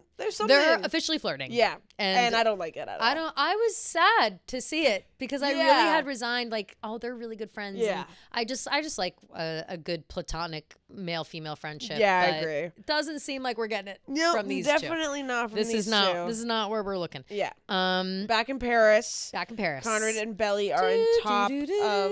It's just me singing Paris songs. We were in Paris. Yep. Conrad and Belly are on top of like an apartment building, basically. Yeah. Belly takes him to some random building rooftop. And he's like, this is where I like to see Paris from. Yeah. Which is funny. It's cute, but it's like, okay. She said she found the rooftop through Celine, her friend. And Celine's like, one who owns a bar. Yeah. She said, it made things start to click for her. You know, how she would like look out onto the city and how it would like, it would make her feel less stressed about the hustle and bustle and where she is at her life, because like it's all clear to see, and it's not so big and scary and crazy when you're all the way up top. Yep. And Conrad compares it to the human body, which is hilarious. Yeah, which is I wrote Conrad comparing Paris to the human body, LOL. Yeah, very cute. And she says, it took her forever to get comfortable, and that she had to like hype herself up to leave her apartment. Like she was just getting very vulnerable about how, she may have gotten to this point where she is super confident and loves her life and has all these friends and all this stuff. But there was a certain part where, or a certain moment in her life where she was like feeling super overwhelmed and like she was not happy and, was struggling.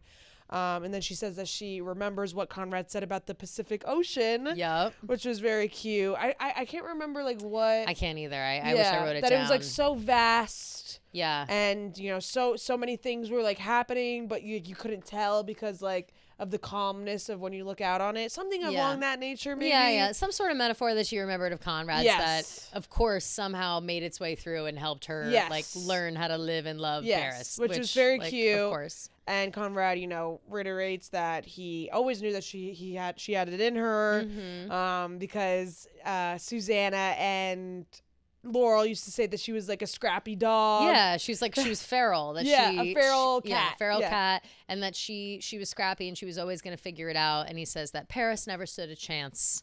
And very cute. I wrote again in this moment, is Belly's Bob the best Bob we've ever seen?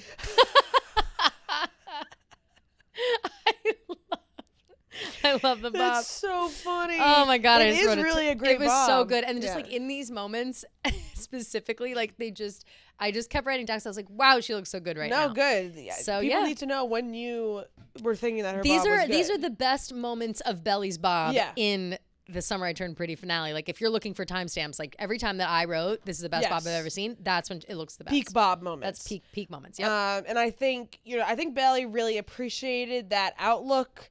And all that stuff because she ends up inviting him to dinner. Yep. And I wrote she invites him to dinner. Which we knew. Yay! We knew that was gonna happen. Yeah. We knew that Conrad was gonna get invited to dinner. Both of them opening up in that moment, made her realize, like at the end of the, like I think she was like, wow, like Conrad is really someone that I have had no issue talking to and especially emotion with and all that stuff. Totally. I also think it's kind of a, they've always been able to talk. Oh wait, she says in that moment too when he's comparing Paris to the human body, like the way he talks about it. He's like, oh, the body seems confusing when you look at each individual organ, but if you pull out a little bit and you see it all as one, you see how it all works together or whatever. And that was his like metaphor. And she's like kind of laughed or whatever. And he's like, what? She was like, you just, for a minute, you looked exactly, or you sounded exactly like you did when you were 10, like talking about stuff and like being excited about stuff. And I thought that was a sweet moment. Just in general, but I think that the bond that they have transcends the drama, certainly.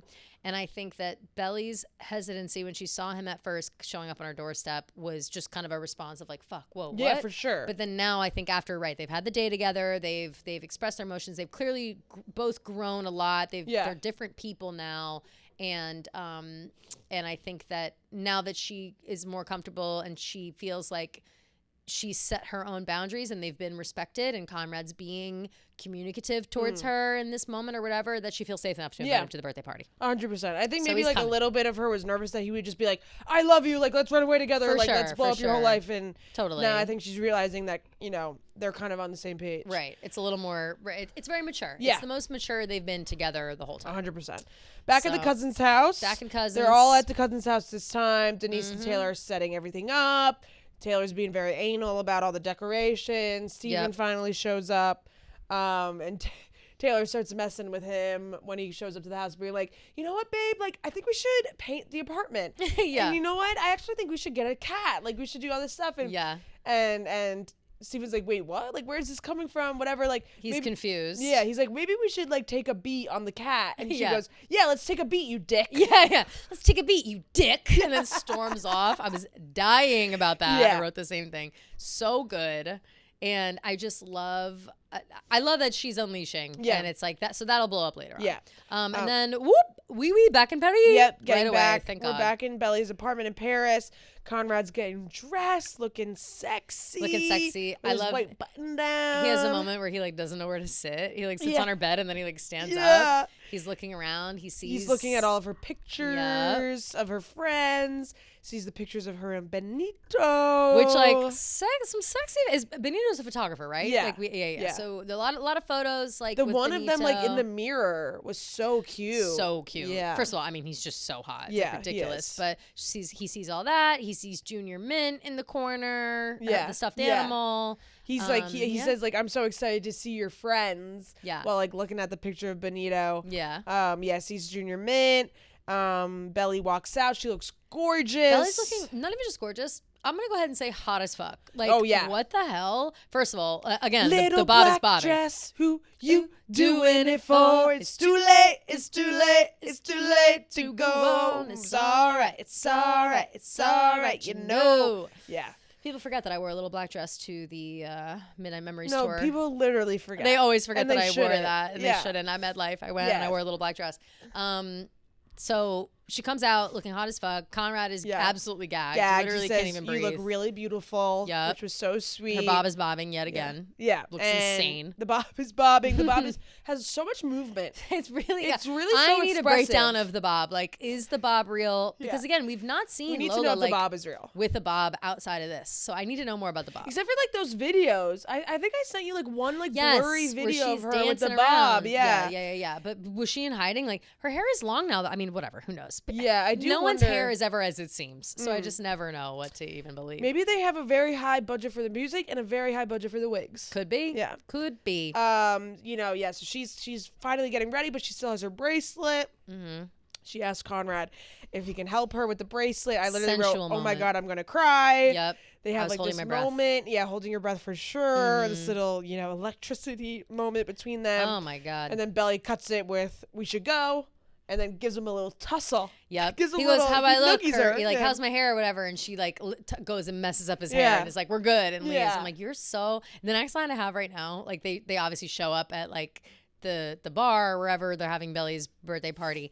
And my next line was, "Belly is so fucking cool speaking French with her new French friends." Like, seriously, no one looked cooler in walking this moment. into that party. I was like, damn, like And like it's funny because we all know that like most of those people, like one didn't even really like her, and like Yeah. two they're like These people barely know her. 3 of them were like her asshole roommates that she hated, but like walking into that party, she was the coolest fucking girl on planet Earth, and she everyone looks so saying good. hi to her. Bonjour, bonsoir, belle Isabelle, Isabelle. Yeah, she's walking into the party. One of her friends hit her with like, you move on fast. Like this is a new guy already. My favorite thing is that they immediately all start speaking like in French about him to her, and I was like, fuck, this is why I need to be able to speak another language so I can talk shit. Yeah, that with was really my friends. funny when Celine was like, oh, like this is the other brother, like he's so hot, like I can't imagine what the other one looks like. Like no, right? It's very, very funny. And then Benito walks up. He's like, oh, I've heard of you. You are a legend in Paris. Oh yeah. Well, I love how everyone else is like talking about Conrad behind his back in French, and then Benito shows up and says it right to his face in English, and is like, oh, we know everything about you. Yeah. And I was like, okay, Benito.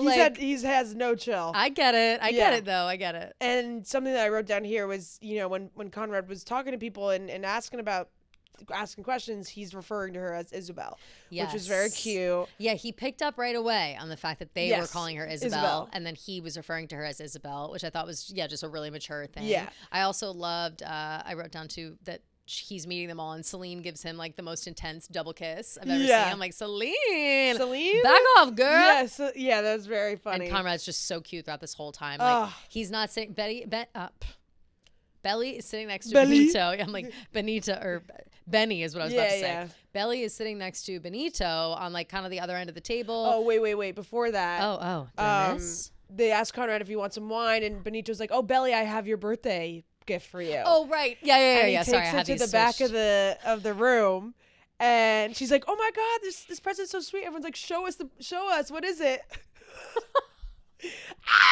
It's a picture of her in bed. It's a boudoir photo. It's a sexual, sensual picture. It's like of a her black wrapped and white up in the blankets, naked. It's a beautiful image. Beautiful but it's clearly photo. Like post-coital, wrapped in the sheets, like boudoir photo gift from Benito.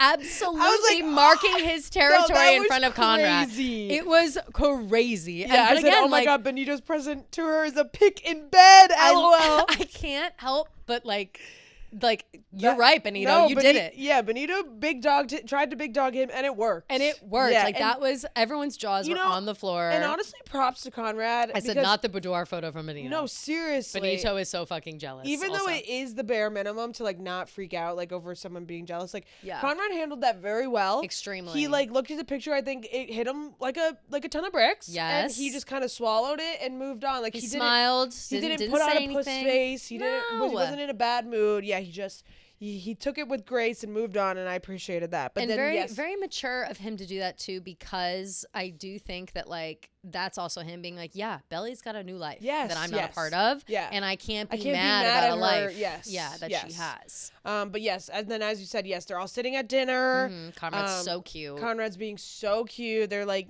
our secret moment in a crowded room. They're kind of making eyes to each other. Gemma says that she thinks it's so romantic what Conrad did. Oh yeah, now they're just fully talking about what happened. Yeah, she's like, I think it's so romantic how you stopped your brother's wedding moments before it happened. Belly's like trying to eavesdrop, but she's like having a conversation with Benito. She's like in and out of hearing. Yeah. Celine was like, I couldn't believe it. It's like a movie when you're screaming at the screen, like, don't do it. But then when they do it, you're like, do it. Yeah, half the theater say scream and do it. The other half scream and don't do it. Which was very funny. And then Benito hits it with, well, if this is a movie, then I guess Conrad's the villain. Yeah. Jealousy. Benito, jealousy. Green is not your color. No, it is not. He was literally lime green jello. Like, I've never seen someone more jealous than Benito in that moment. And then Celine hits him with, don't mind him. He's salty because Belly dumped him. Isabel dumped him. Incredible. Yes. And Conrad's like, yes.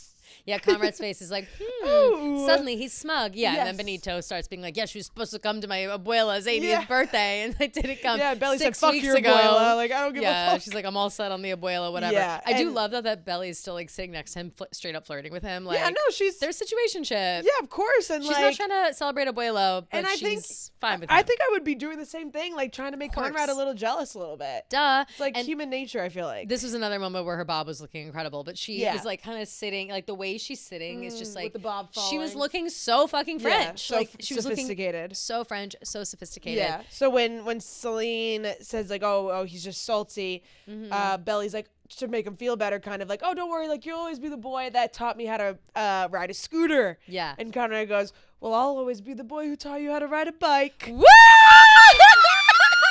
I was like, yeah, Conrad, tell him. Yeah, hit him again. Yeah. Hit him again. That was an unbelievable moment. That was by, so funny. Just very quick by Conrad. Yeah. Everyone's giggling. Everyone thought Belly's like. Yeah, even Belly was like she's on the fucking floor. Yeah. Can't believe it. I also think it was important too to note that in this moment when Benito was like calling Conrad the villain, Belly immediately was like, no. If anyone was the villain, it was me.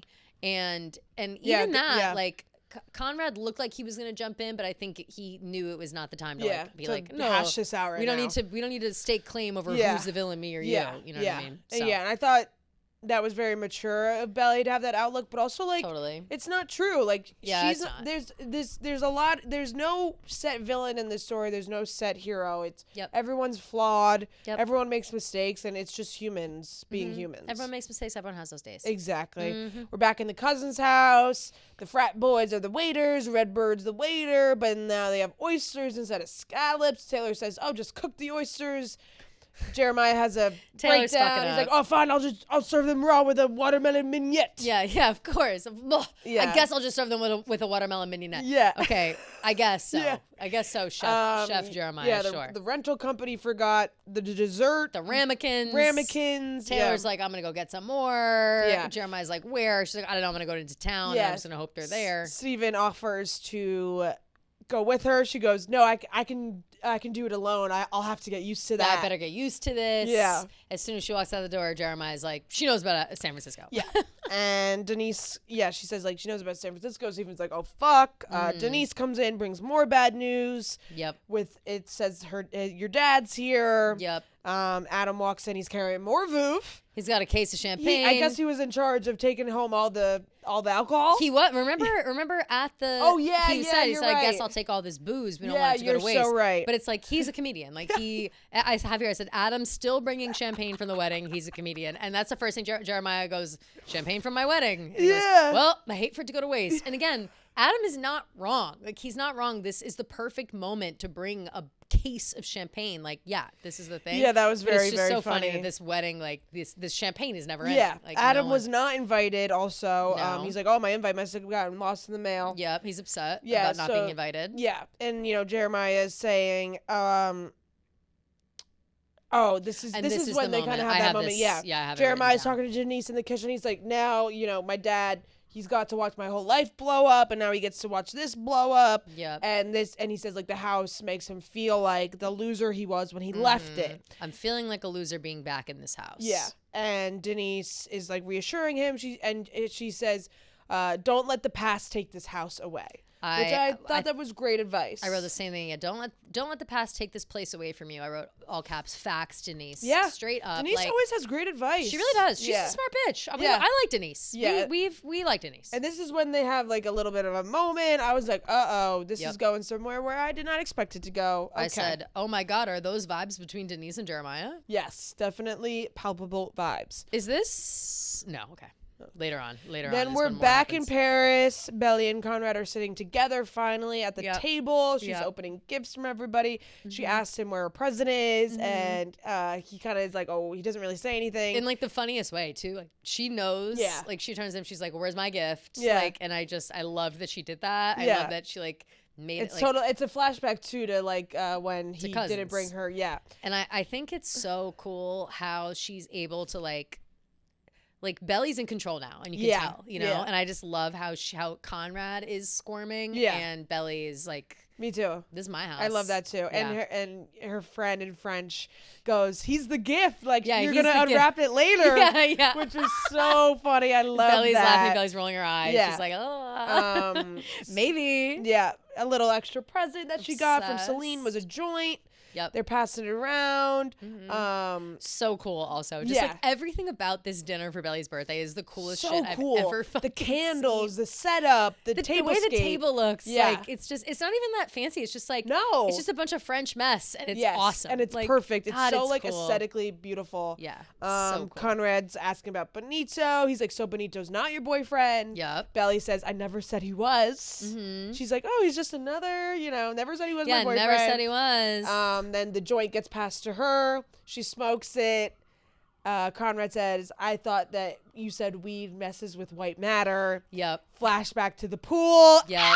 Yep. At this point, I was like literally like no, screaming. I couldn't believe. And then even more, the biggest shriek I let out probably in the entire episode. Yeah. Is when the flashback. Remember, it's Belly and Conrad in the pool. Yeah. Conrad's on the edge smoking weed. Belly says meow meow meow meow about the weed. And Conrad, in that moment, says something which, in retrospect, looked a little condescending. Yeah. Looked a little whatever. Maybe he was flirting. We're not sure. Belly then repeats it right now in the most perfect way.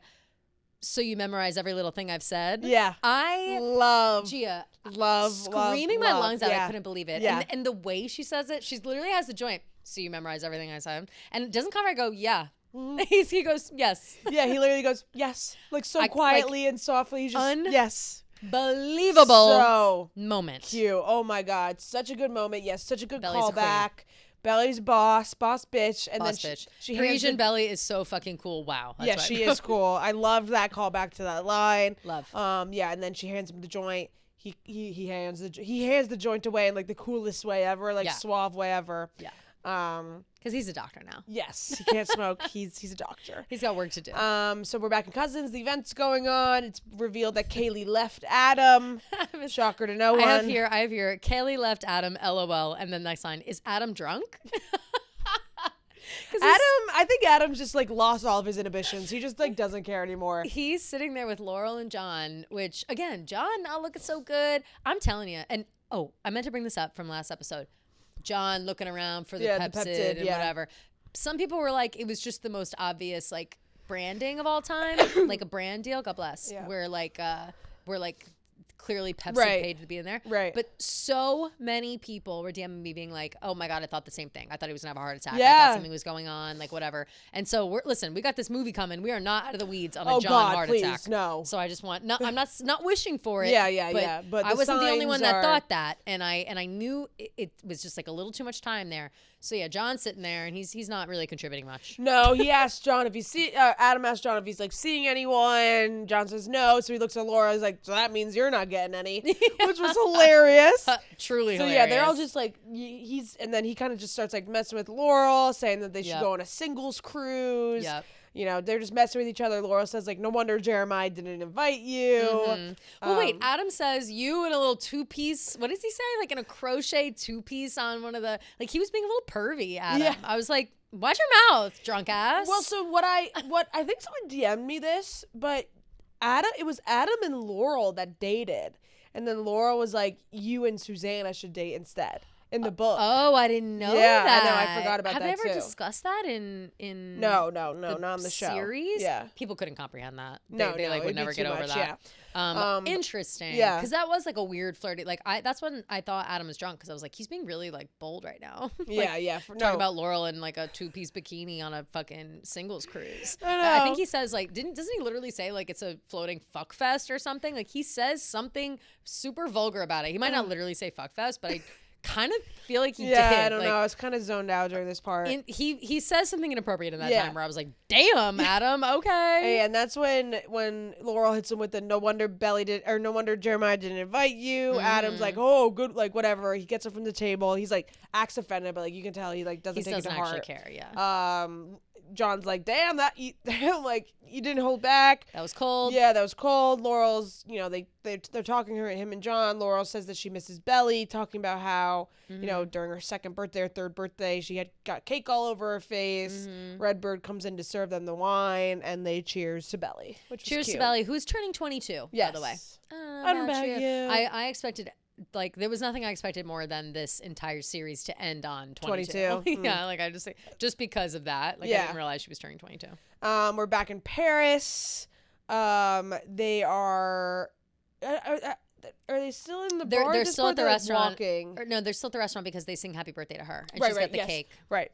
They're still in the restaurant. Conrad's like, I really like your friends. I actually did get you a present. Yeah. He got her sand from Cousins, which was so cute. Well, he says that it was his sand, that he took it for himself first. So he explains that it's from the 4th of July in Cousins a few years back. Yep. He's like, I don't know if you remember. She's like, yeah, I remember.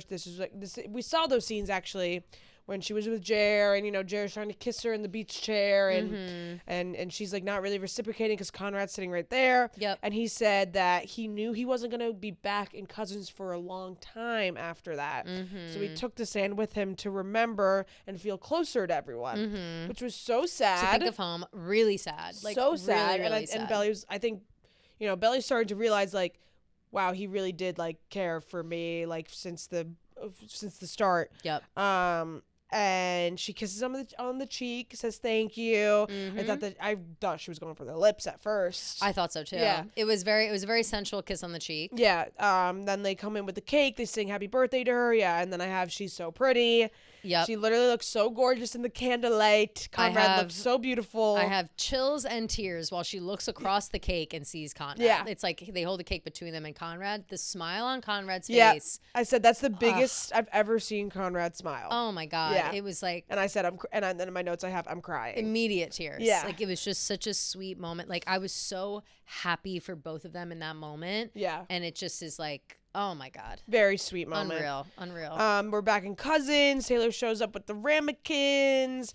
Taylor and Steven are fighting while Jeremiah's being Jeremy Allen White from The Bear. Yep. Running around screaming. He's making a big deal out of the whole thing. They're yelling about San Francisco. Jeremiah says, "Get out of my kitchen." Then Steven and Taylor go to the pier. Taylor's like, I'm just like confused because this is like your dream, and Steven's like, well, yeah, but living with you is my dream too. Right. And first he tries to be like, I'm not even sure if I'm going to San Francisco, and she's like, of course you're fucking going. Yeah. Like, don't lie to me. Whatever. She's like, Denise would kill you. And she was like, I just like don't understand like why you didn't ask me. They have a very healthy conversation where Steven's like, it's great. I made you uproot your life once. I had an issue. I didn't want to do that to you again. And Taylor's he talks like, about our mom. He's like, your mom, you do everything for your mom, and and your mom's always followed people around and whatever, and I just didn't want you to have to feel like you have to do the same thing. Yeah, and she's like, no, like, I'm mad that you didn't ask me. I'm not mad that you're going. Like, I want to do it with you. Like, I'm ready to do this with you. Yep. And Steven's like, I don't want to hold you back. She's like, you would never hold me back, all this stuff. And then they work it out. She says, I'd move to California not for you, but with you. Yeah. Yep. Which I love. They work it out quickly. All it takes is just a good conversation. I think that shows a lot of growth between the two of them. And then they start making out. Taylor straddling him on the pier. And that song, the Noah Khan song, my personal favorite Noah Khan song, not the one that everybody knows. Was it Everywhere Everything? Yeah, Everywhere Everything. Gonna love you till we're food for the worms to eat, till our fingers decompose. Put my hand in yours. Oh Such my a good God. song. That is obviously everyone loves 6th Season, but that's my favorite one. Yeah. And perfect for that moment. And then I also said Steven and Taylor are endgame. Yeah, they are. I think it's very clear. Yep. And so now for everybody keeping track at home, we've got Conrad's going back to San Francisco. We've got Denise and Steven moving there for the business. We've got Taylor going there with Steven. Ooh. I'm sure Jeremiah's going to end up there, and I'm sure Belly's going to end up there. A lot of movements towards everybody's going to live in San Francisco before which we know. I love. Yep, me too. Yes, so then, they cut, and Taylor's straddling Steven. They're like, oh, we probably shouldn't be doing this. It's a professional event. Yep. Very funny. Yep.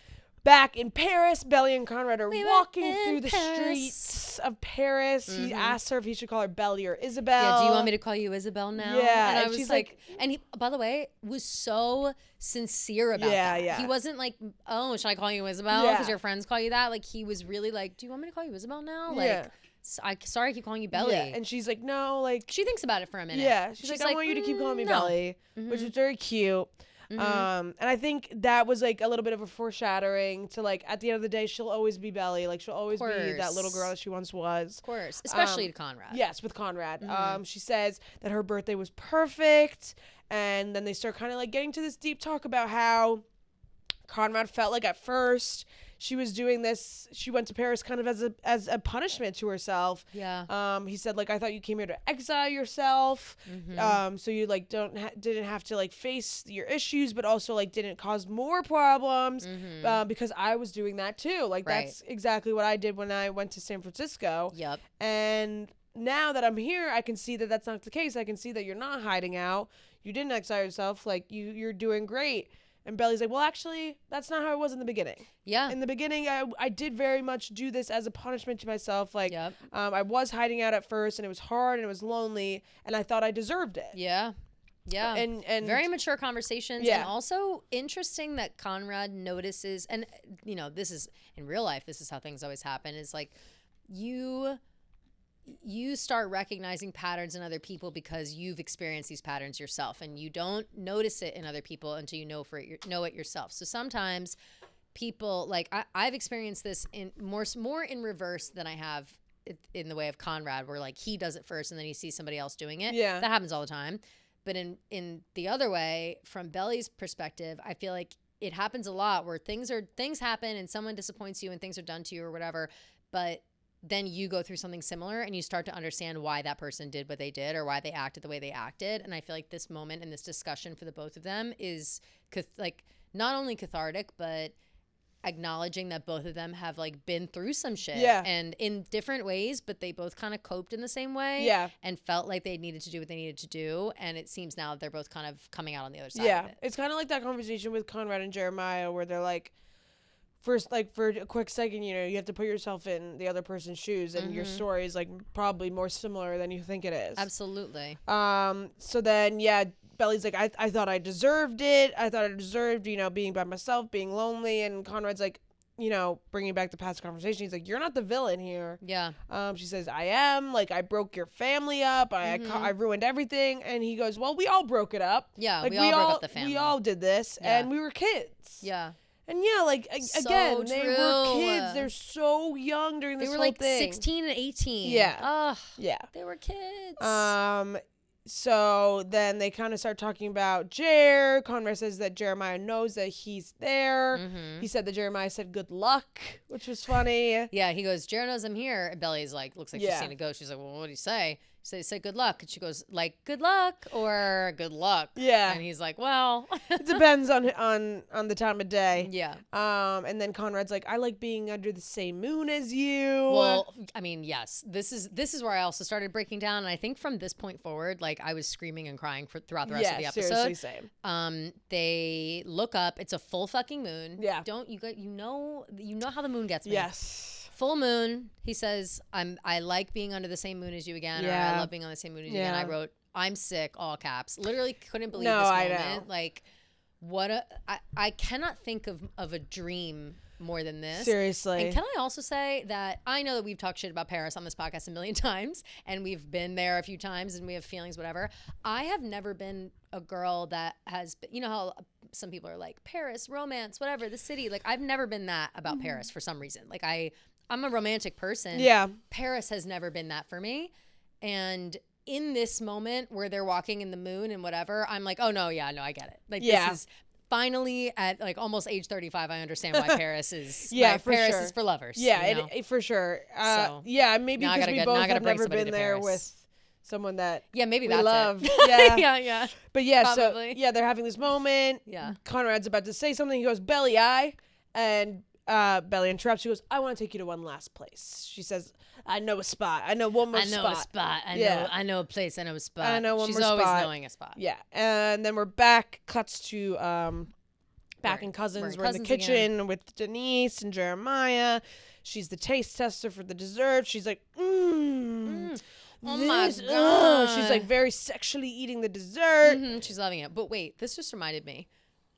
Earlier in the episode, when Taylor and Denise were fixing up the decorations outside, Steven shows up something happens where I think she's talking to Steven, but she's mad at him. Someone says, like, I can't believe you've got Denise doing... Oh, no, maybe it's Jeremiah. Someone says, like, I can't believe you've got Denise doing all this Jeremiah like, said bitch work, basically. Yeah. And Taylor's like, I think she's doing it for you. Like she says it like that. So Taylor has clocked this moment. I forgot to say that before. So now, so the essentially eating the dessert, in a sexy way, inches away from each other's faces. Yeah, Jeremiah starts kind of like venting about everything, talking about Conrad, about how his dad's always like loved Conrad more, blah blah blah. Everyone's always obsessed with Conrad. Denise says, actually, you're the only one that's obsessed with Conrad. Yeah, she's like, oh, boo-hoo about your brother. Like, she's like, you're the one that's obsessed with him, whatever. And he needs to hear that, by the way. Yeah, totally. Like I said, again, Denise spilling facts. Yeah, then she starts like complimenting him because she's like, oh, like what? Like, how can you say like you're 10, you're a model, blah blah blah. And I also like this because Jeremiah in the scene recognizes that he let her not go to Paris. Yes. And that he knew that she really wanted to go. And he still didn't want her. He still was supportive of her not going because he didn't want to be alone. He was talking about how he, was always so afraid to be alone, and now he's finally like doing stuff. And because Denise basically asks like, "How are you going to be now that everybody's moving to San Francisco?" And he's like, "Yeah, I was always afraid of being alone, so afraid that I knew that I was jeopardizing Belly's life as well as my own." And then they kiss. And here's the thing: is like, I want to feel positive for this. I really was hoping that it was going to be a strong like friendship, because I think that that's more what Jeremiah needs right now. But I do think that Denise has been there for him a lot. I think that she very clearly like loves him. Like that's, and maybe him living with her has done that for her or whatever. But I think that she's been with him while he's like been rebuilding himself basically from the ground up. And encouraging him and really just like being a support for him as a friend, to the point where it doesn't seem like he ever thought of her this way, as like, oh my God, what? Denise likes me? Until she says like, yeah, you're hot, you're fucking 10. Like, what do you mean? You're basically a model. And then now he's kissing her. But I do think that, I don't know. I don't know if I think that Jeremiah is in a place where he's ready for a relationship. Yeah. But it has been pretty much a year for him too. And Denise is moving to San Francisco. She's moving to San Francisco. And if Belly can have a new boyfriend and, kiss Conrad again, then for sure. Then Jeremiah can kiss Denise. I thought it was really funny how Jeremiah was like, can you believe that you're kissing the Nepo baby? Yeah. That was very funny. She says, I can't believe Nepo baby's kissing me. Yeah. And I'm like, girl, you're better than him. You're way better. You're the prize, not Jeremiah. He's the one. Yeah. Exactly. Then Jeremiah gives a little speech to everybody out on the pool. He's talking, saying his thank yous. He walks away. Adam follows him. They're talking. Adam says he's proud of Jeremiah. He's always been proud of Jeremiah. I've always known what you're capable of. Yes, is what he said. And I thought it was obvious that I was proud of you. Yeah, he said another Conrad moment. I thought that I thought you knew. I thought that went without saying. And Jeremiah makes a face like, really? Like, I wanted you to say that for my whole life. Yep. So they have a nice moment. And he says also, oh, no, that's it. I said, Adam finally saying the right things. And he also says, like, by the way, walk around out here. Don't stay inside too long. Walk around. They want to see your face. Yeah. So he's like, because more things of like, Jeremiah is like a handsome man. He's a hot chef. Come walk around. Right. You know? It's very cute. Yeah, very cute. Then we're back in Paris. Conrad and Belly are walking along the Seine. The full moon is out. The light's beautiful. She's talking about how, the lights on the river look so beautiful. Everything looks like magic. Yep. I Only Have Eyes for You is playing softly in the background. You know that's my parents' wedding song? Is it really? Yeah. Oh my God. Yes, very cute. That. So I love whenever I get to hear that song. My parents is the I Can't Help Falling in Love with You by Elvis. Cute. That's a classic good wedding too. songs for our parents. Good wedding songs. And both still married. And look at that. Love wins. Love wins. So they're standing at the edge of the water. The music's playing. Conrad asks her to dance. They start dancing. The way he asks her to dance. Yeah, he's like nervous. Will you dance with me? Yeah. I was like... Of course I will. I held my breath. Obviously, I'll do anything for you. Dancing on the Seine. She says, Belly says, remember the last time we danced? Yeah. And they're like prom. They kind of go back and forth a little bit. He's like, yeah. Or she's like, yeah, I was such a brat about that. And he was like, yeah, but I ran out like a little bitch. Yeah, that was very cute. They're both acknowledging that they were both kind of wrong in that situation. Yep. Because, he says that wasn't my finest moment. Well, she says, well, yeah, like I was a brat and I had envisioned all of this stuff, like this perfect prom moment. And, we're just have to, she says, where we dance, and then we have this great night, and then we go to the hotel, and then he goes, make love. Make love? And she goes, have sex. Yeah. Conrad is so like... He's so cute. It's hilarious. Make love. She's like, Conrad, have sex. Because Conrad only makes love to Belly. He doesn't have sex with Belly. Which is very cute. He does also bring up in this moment like, oh yeah, and then I remember when you told me to go fuck myself at my mom's funeral. And she's like, I told you to... What did she said? Actually, I said go to hell. Yeah. Yeah, so they're kind of like joking around about these past moments where, they were... Crazy time to bring that up about the funeral, though. Like, different than the prom. Like, prom is whatever, but like, I don't think what Conrad did at prom equates necessarily to Belly's like fuck you forever freak out, at the funeral. Like, I don't know. But I think it's a good way to kind of like say the past is the past. We can look back at it and laugh now. Yes. And I think they could put it in the past and so they talk about her saying go to hell. Then she said, actually, like, your letters are what kept me going like this entire time. Like, anytime I felt I was lonely or in a bad spot, like, your letters really helped me so much. They reminded me so much of home. Mm-hmm. He asked her why it took her so long to write back. Mm-hmm. She said, because I had to move on. I had to put the past in the past, and I couldn't, keep dwelling on this thing that we had between us. Yeah. I had to move on. And he asked her if she moved on. And they kiss! Our secret moments in a crowded room. They have no idea about me and you. Yeah, dress starts playing. They're kissing like they've never kissed before. Kissing like there's no tomorrow. Yes. Like this, again, screaming, crying, writing in all caps. Dress is playing. I was saying they're making kiss, out, OMG. Screaming. Yeah, she says, come home with me. They run. They're in the taxi. They're in the taxi making out. All over each other. Oh, the taxi is when I sat up from my bed. No, me too. I was like, oh my God, these two. Finally. They're fighting through the door, making out. Making out through the door. All these walking moments. Through the staircase, making out. He fingers her in the staircase. She takes his hand and puts it there. What? Belly! Isabel in Paris gets fingered in the staircase. Wait, but then they're in bed or whatever, and they're starting to get undressed, and Belly starts to go get undressed, and Conrad goes, wait, I want to do it. Yeah. I went, love that. My heart has stopped. This entire sex scene. Yeah, he was lifting her into Carries the room. her through the door. Carry her through the door. Yeah, puts her up against the wall. Unbelievable. They're making out. They're getting hot and heavy. They're taking their clothes off, and then say my name and everything just stops. I've dreamed about this. You. I literally like a best friend. That moment was insane. My whole body chills. Like, whole body chills. I rewinded and raises to everyone around. Jenny Han, the music people, Taylor Swift. Everyone deserves a major fucking bonus for that moment I've rewinded alone. that scene like 3 times. No. Say my name and everything just stops. I've dreamed about this. You. Unreal. I don't want you like a best friend. Such a good scene. Insane. Yeah, so they obviously have sex. Woo! They get it on, and then they're snuggling in bed after. Mm-hmm. She says, I used to wish for you on every birthday. And then Conrad says, oh, that's like, they're laughing. He's like, and now you're stuck with me forever. Yep. And Belly kind of is like, Belly has a post-sex freak out. You could just see the walls. Just what's it called? Post-nut clarity. Yeah.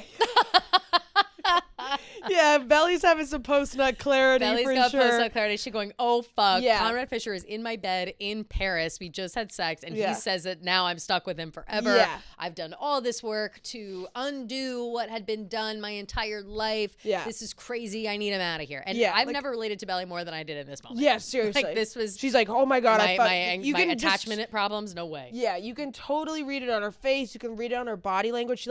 She pats him on the hand a little bit. She's like, and he's like, I'm gonna, she gets up to put a robe on immediately. She's very stiff all of a sudden. Yeah, she's like, he's like, the first day of the conference is, just like orientation and a bunch of speeches. Like, I don't have to go. Mm-hmm. And she's kind of like, I don't want you to change your plans for me. Like, I'm not going to change my plans for you. Yeah. And she starts getting a little defensive almost. Starts getting really awkward. Yep. Belly's like, when's the next train? Like, very She's obviously. Like, wow, it's 4 a.m. When's the next train? Yeah, very obviously is like wanting him out. And he's like, 5 a.m. She's like, okay. He's like, we could get breakfast before. Like, we could do something. And she's just like, no, like, I think it's best if you just go. Yep. He's like, did I do something? Like, I just am confused. And she's just like, no, you didn't do anything. I just, like, don't understand, like, why you came here. Yeah. He's like, I came here because I still love you. And I just want to know, like, if any part of you still loves me. I wanted to tell you I love you, and to see if any part of you still loved me. Yeah. And in this moment, so yeah, Lola, Lola. I have it because Lola. Yeah. I have a compliment for Lola coming. But in this moment, Belly, she's got her robe on. She had gone to the bathroom to have a freak out. Comes back. She's very cold in this moment, and she's just kind of like, doesn't really have an answer. Is kind of like, what the fuck? And I said that this whole moment with this is incredible acting by Lola. Yeah. Shout out to Lola for this moment. She's a very good actress. Yeah. And then this is when they have like a very, very important conversation that I think everyone was saying, all the fans and watchers were saying, like, she says, how are we supposed to know that we love each other because we want to, not because we were told to. And Conrad's kind of shocked by that. He's like, wait, what? Like, is that how you feel? Like, is that what you think, that like everyone just, or... He's surprised that she said that, and she says, like, if your mom hadn't gotten sick again, would we have even gotten together? Yeah. And I think that's a valid question to ask. And again, Conrad's, like, very surprised. He's like, yeah, like, I liked you before my mom got sick. Like, this was going on for me before everything, like, before I knew everything. He says, if I met you for the first time tonight, I'd love you. And I was like... That was such a good line. Legit. Carry me. Literally, Carry me Katniss Everdeen style out of the fucking Hunger Games by the plane. That's literally. That's like, me. After he said that, I've never been more. Yeah. Like I couldn't believe it. Yeah. Like just oh my god. He said, oh my god. Then he follows up with like, I loved you way before my mom got sick. And she's like, well, yeah, what if you only love me because that's what your mom wanted, and then your mom died, and then that's when he said, like, yeah, if I met you tonight, I'd still love you. And she says, I wish I could be as sure as you, but I can't. Yes. And I'm sorry. And he says, I'm not sorry. He says, I'm not sorry. And he says, he said, I know I love you because I've changed everything about myself. And the one thing that doesn't change is that I love you. I love that line. Just more and like. I think it's unfortunately like the reassurance that Belly really needed this entire time. I know. She never was 100% in the fact that Conrad loved her. Like, she never could truly believe it. And I think people that viewed this show, I think, had a hard time accepting that. But it's just so obvious that she just never could fully put her heart into believing that he loved her the way that she did, because she was always so scared of him hurting her like that. Totally. And I think that this conversation was so necessary because he was just reassuring her, like, this has nothing to do with Susanna. I've loved you before that, and I still love you now. Like, right. And I think and he even says in that moment, he's like, oh, you think I like you because our mom said we should get married when we were 6? Yeah. Like, that's not, which I don't want to minimize Belly's fears about this. No, for sure. It's so valid. Extremely. And it's surprising to me that Conrad was surprised hearing and that. Especially with Jeremiah being like, ever since mom died, you've been the one person, you've been this, that. So, like, Belly's fears of that are so valid. 100%. Yeah. And I think Conrad just could never understand that she could never understand that he loved her. It's like, what do I have to do to show you? Exactly. So then I said I was proud of Belly for the boundaries, but also what the fuck. And this is at this part in the show, obviously. Yeah, I'm definitely like, oh my god, this is not going how I thought it was going. I couldn't believe it. Conrad gets dressed the fastest I've ever seen anyone he gets dressed so fast, it's super awkward. Extremely. He hits her with the happy birthday belly. Yep. And then he leaves. Happy birthday belly on the way out is nuts. So nuts. He leaves, he's walking away, he's crying in the streets of Paris. Yeah, and I'm like, no, this can't be happening. It can't be ending like this. Belly, she's previously when they're in bed, like, her phone's blowing up, and he's like, oh, everyone must be wishing you a happy birthday. And so when he leaves, she's looking through her phone. She has a text from her mom, and it's the picture of her that they referenced before, Laurel and John talking about, when it was her birthday. She's 2 years old, and she has the cake all over her face and all that stuff. She sees the picture, and it kind of like reminds her. She says, no matter how hard I try to change, I'm still that little girl that I was. And is that so bad? She said. Which I love. It's like, is that so bad? No, it's not. Like, no matter how much you change as an adult and you mature and all these things, at the end of the day, you still have those loves that you had when you were little. You still have those interests that you have when you were little. There's still, like, always going to be a part of you that clings onto the like child that you once were because of like how fun and how lively. I think Taylor has so many songs about that too, you know? Oh, of course. Well, I mean, that's just that's a rule of life. It's you never want to lose your inner child, and however your inner child manifests itself as an adult, whether it's your whimsy or your confidence, fearlessness, whatever it is, you always want a piece of yourself as a child living within you as an adult, because otherwise you're just a big fucking boring machine who goes to work and comes home. Where's your fun? Where's your whimsy? Exactly. Childlike wonder. Childlike wonder. And then this is kind of what you realize is like, no matter how hard I try to push it down, no matter how hard I change and try to change my life, like I still am gonna have that love, that intense love for Conrad, and that part of that little girl in me, like, it's just always going to be in love with him. And even though I'm older now and I am who I am now, that part is still so relevant. And she said, you know, I still love her, as in her younger self, and I still love him. Which I love that line. And then she says one of the most iconic lines from the book. I was going to ask. It has to be. The way it was said, I was like, this has to be from the book. I have brown hair, I have freckles, and I still love Conrad Fisher. And this one, in the thing she said, I have brown hair, I have brown eyes. Oh. I have brown hair and I have brown hair, I have brown eyes, and I still love Conrad Fisher. That's what I have written. Oh, maybe she said brown eyes. I didn't pay attention, but in the book, I have brown hair and freckles. Yeah. Maybe because she doesn't have freckles. Lola Chong doesn't have freckles. Yeah, maybe not. Yeah. But very similar words. Iconic moment. This is true, and I love Conrad Fisher. Yeah. And she goes on a cami. Yeah, I just feel like you can... And some jeans. Yeah, jeans. I feel like I talked about this like low-key when we were talking about like Tangled and how, you know, animated movies just don't have like these cute love stories anymore. It's like, you can still be a badass, a mature woman, find yourself, be who you want to be, and be in love and have a partner, and be a hopeless romantic, and like want to have the guy come and swoop you off your feet and look at Taylor Swift. Yeah, exactly. Hello. Exactly. And I love that. By this moment, she's finally coming to that conclusion that you can have both, and that's a beautiful thing. And Out of the Woods starts playing. We out of the woods, we out of the woods, we out of the woods, we out of the woods. She's running through the streets looking for a taxi cab, because obviously she's not going to catch Conrad in the street at this point, because she, you know, literally put a whole outfit on, including the infinity necklace. Yes. She's wearing it. She's got it on. Well, she shows up. Oh, we don't know that at first? Not yet. No, because she's running. That's right, 'cause she's running through the streets. Yep. She gets to the train station. She's running through the train station. She's looking up at the board. Yeah. Which one's the train? It says departing now. She's running. Oh my gosh. So she's running. She gets onto the train. To Brussels. She's going through all the seats looking for him. The train is moving, by the way. She's on a moving train. She's going to Brussels. Yeah, she's going to Brussels, whether she likes it or not. In her cami and jeans. Yep.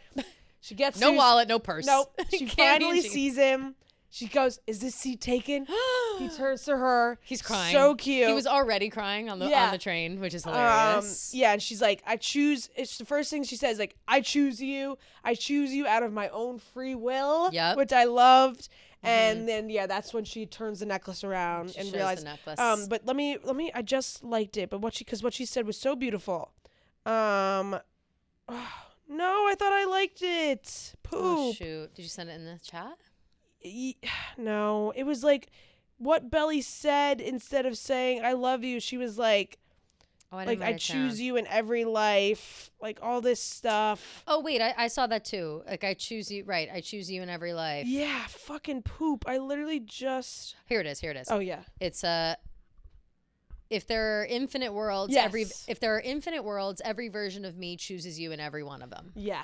Unbelievable. Which I love. And she said, every version of me chooses you and every one of them every time. And then she's got the necklace. I can see the clip. I'm literally cheering up. Look at the clip. Yeah, I know. And then she reveals the necklace. So cute. And, they get up.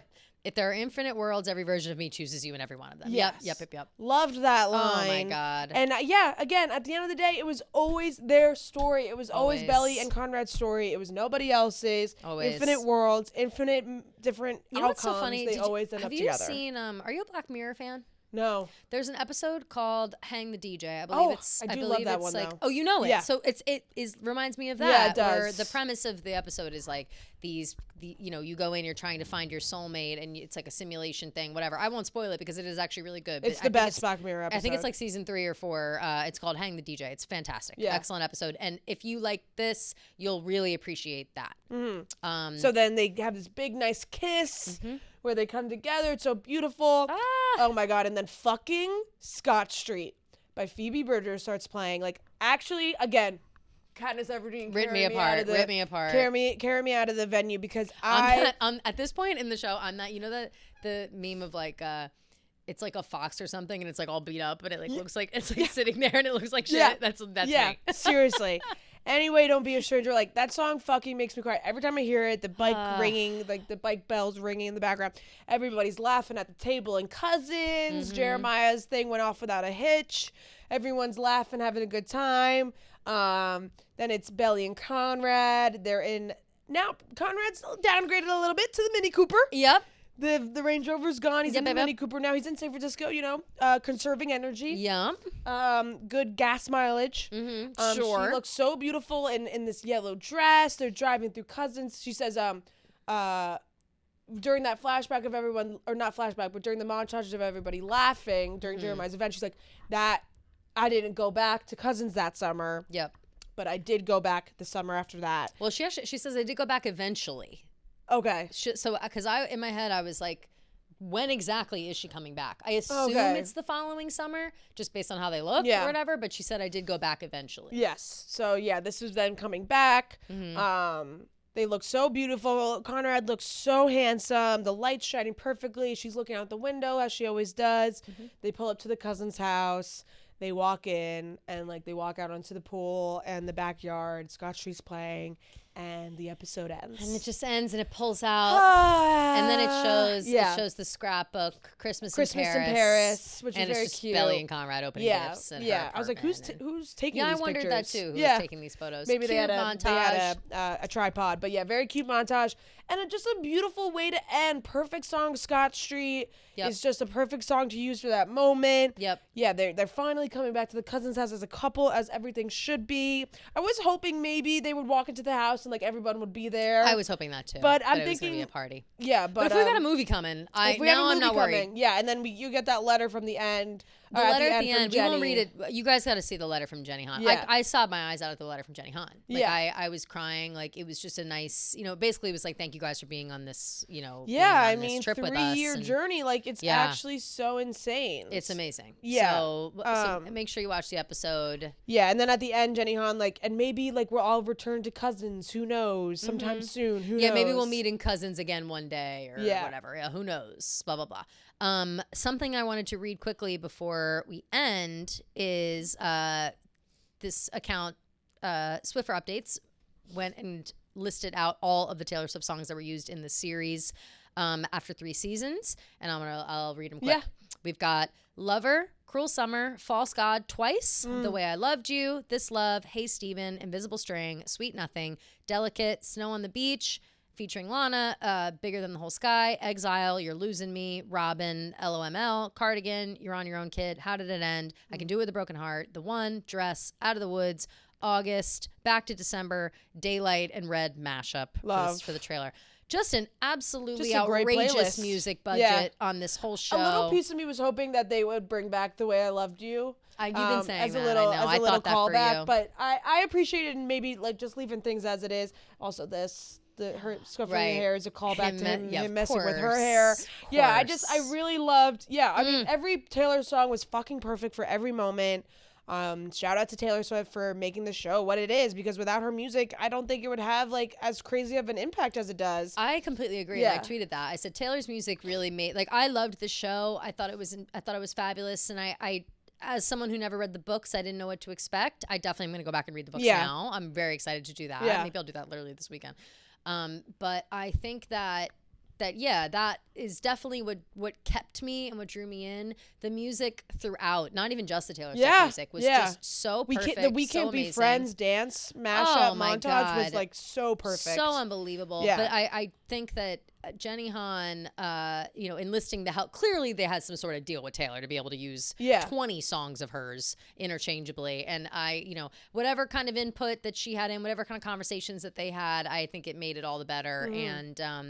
And I think we owe not only a big thank you to Jenny Han, but also a big thank you to Taylor Swift. Yes, for sure. For making this what it was. It was such a great show. I'm sad that it's over. Like, I think that was another big reason like why I was crying so much, because I was like, damn, I'm so sad that this show's over. But it's never over. Because we have a movie coming. I'm so excited. Thank fucking God. Thank literally. fucking God. How do we become extras in this movie? I don't even know, but I think like it's not so unheard of. No. So like let's get the balls rolling on that. We might be fighting for an extra spot in that movie is Taylor Swift. I think that she's gonna want to be an extra. In the movie herself. Honestly, so true. She's literally she does like a performance at their wedding. I would she's lose like the band. my motherfucking mind. Like I would lose my. She's wearing a red wig. Would be so I would love that. Yeah. So crazy. So thank you guys for following along with us for our Summer I Turned Pretty recaps. This has been such a fun time. Fun. I'm really sad that it's over. I know, me too. We're gonna have to pick another show to do. So you guys, we'd love suggestions of a show that we want to do next, or something that we should get equally involved in, because this was such a good time. And I guess we will be seeing them in Cousins again soon. Yes, we'll be back in Cousins sooner than you know it. Hopefully. Very satisfied with the ending. Yep. I'm definitely going to go home tonight, rewatch it. Same, can't wait. Yeah, and hats off and big applause to Jenny Han and the whole cast and crew and everybody, because it was such a great show. 10 out of 10. Tremendous. And thank you guys so much, as always, for listening to us all week long. Our Tuesday and Thursdays episodes we love. We always have so much fun with you guys. Thursdays we love. Again, we'll be back next week with more voicemails, etc. If you made it all the way to the end of this show, thank you. We love you. And we will see you on Tuesday. Love you guys.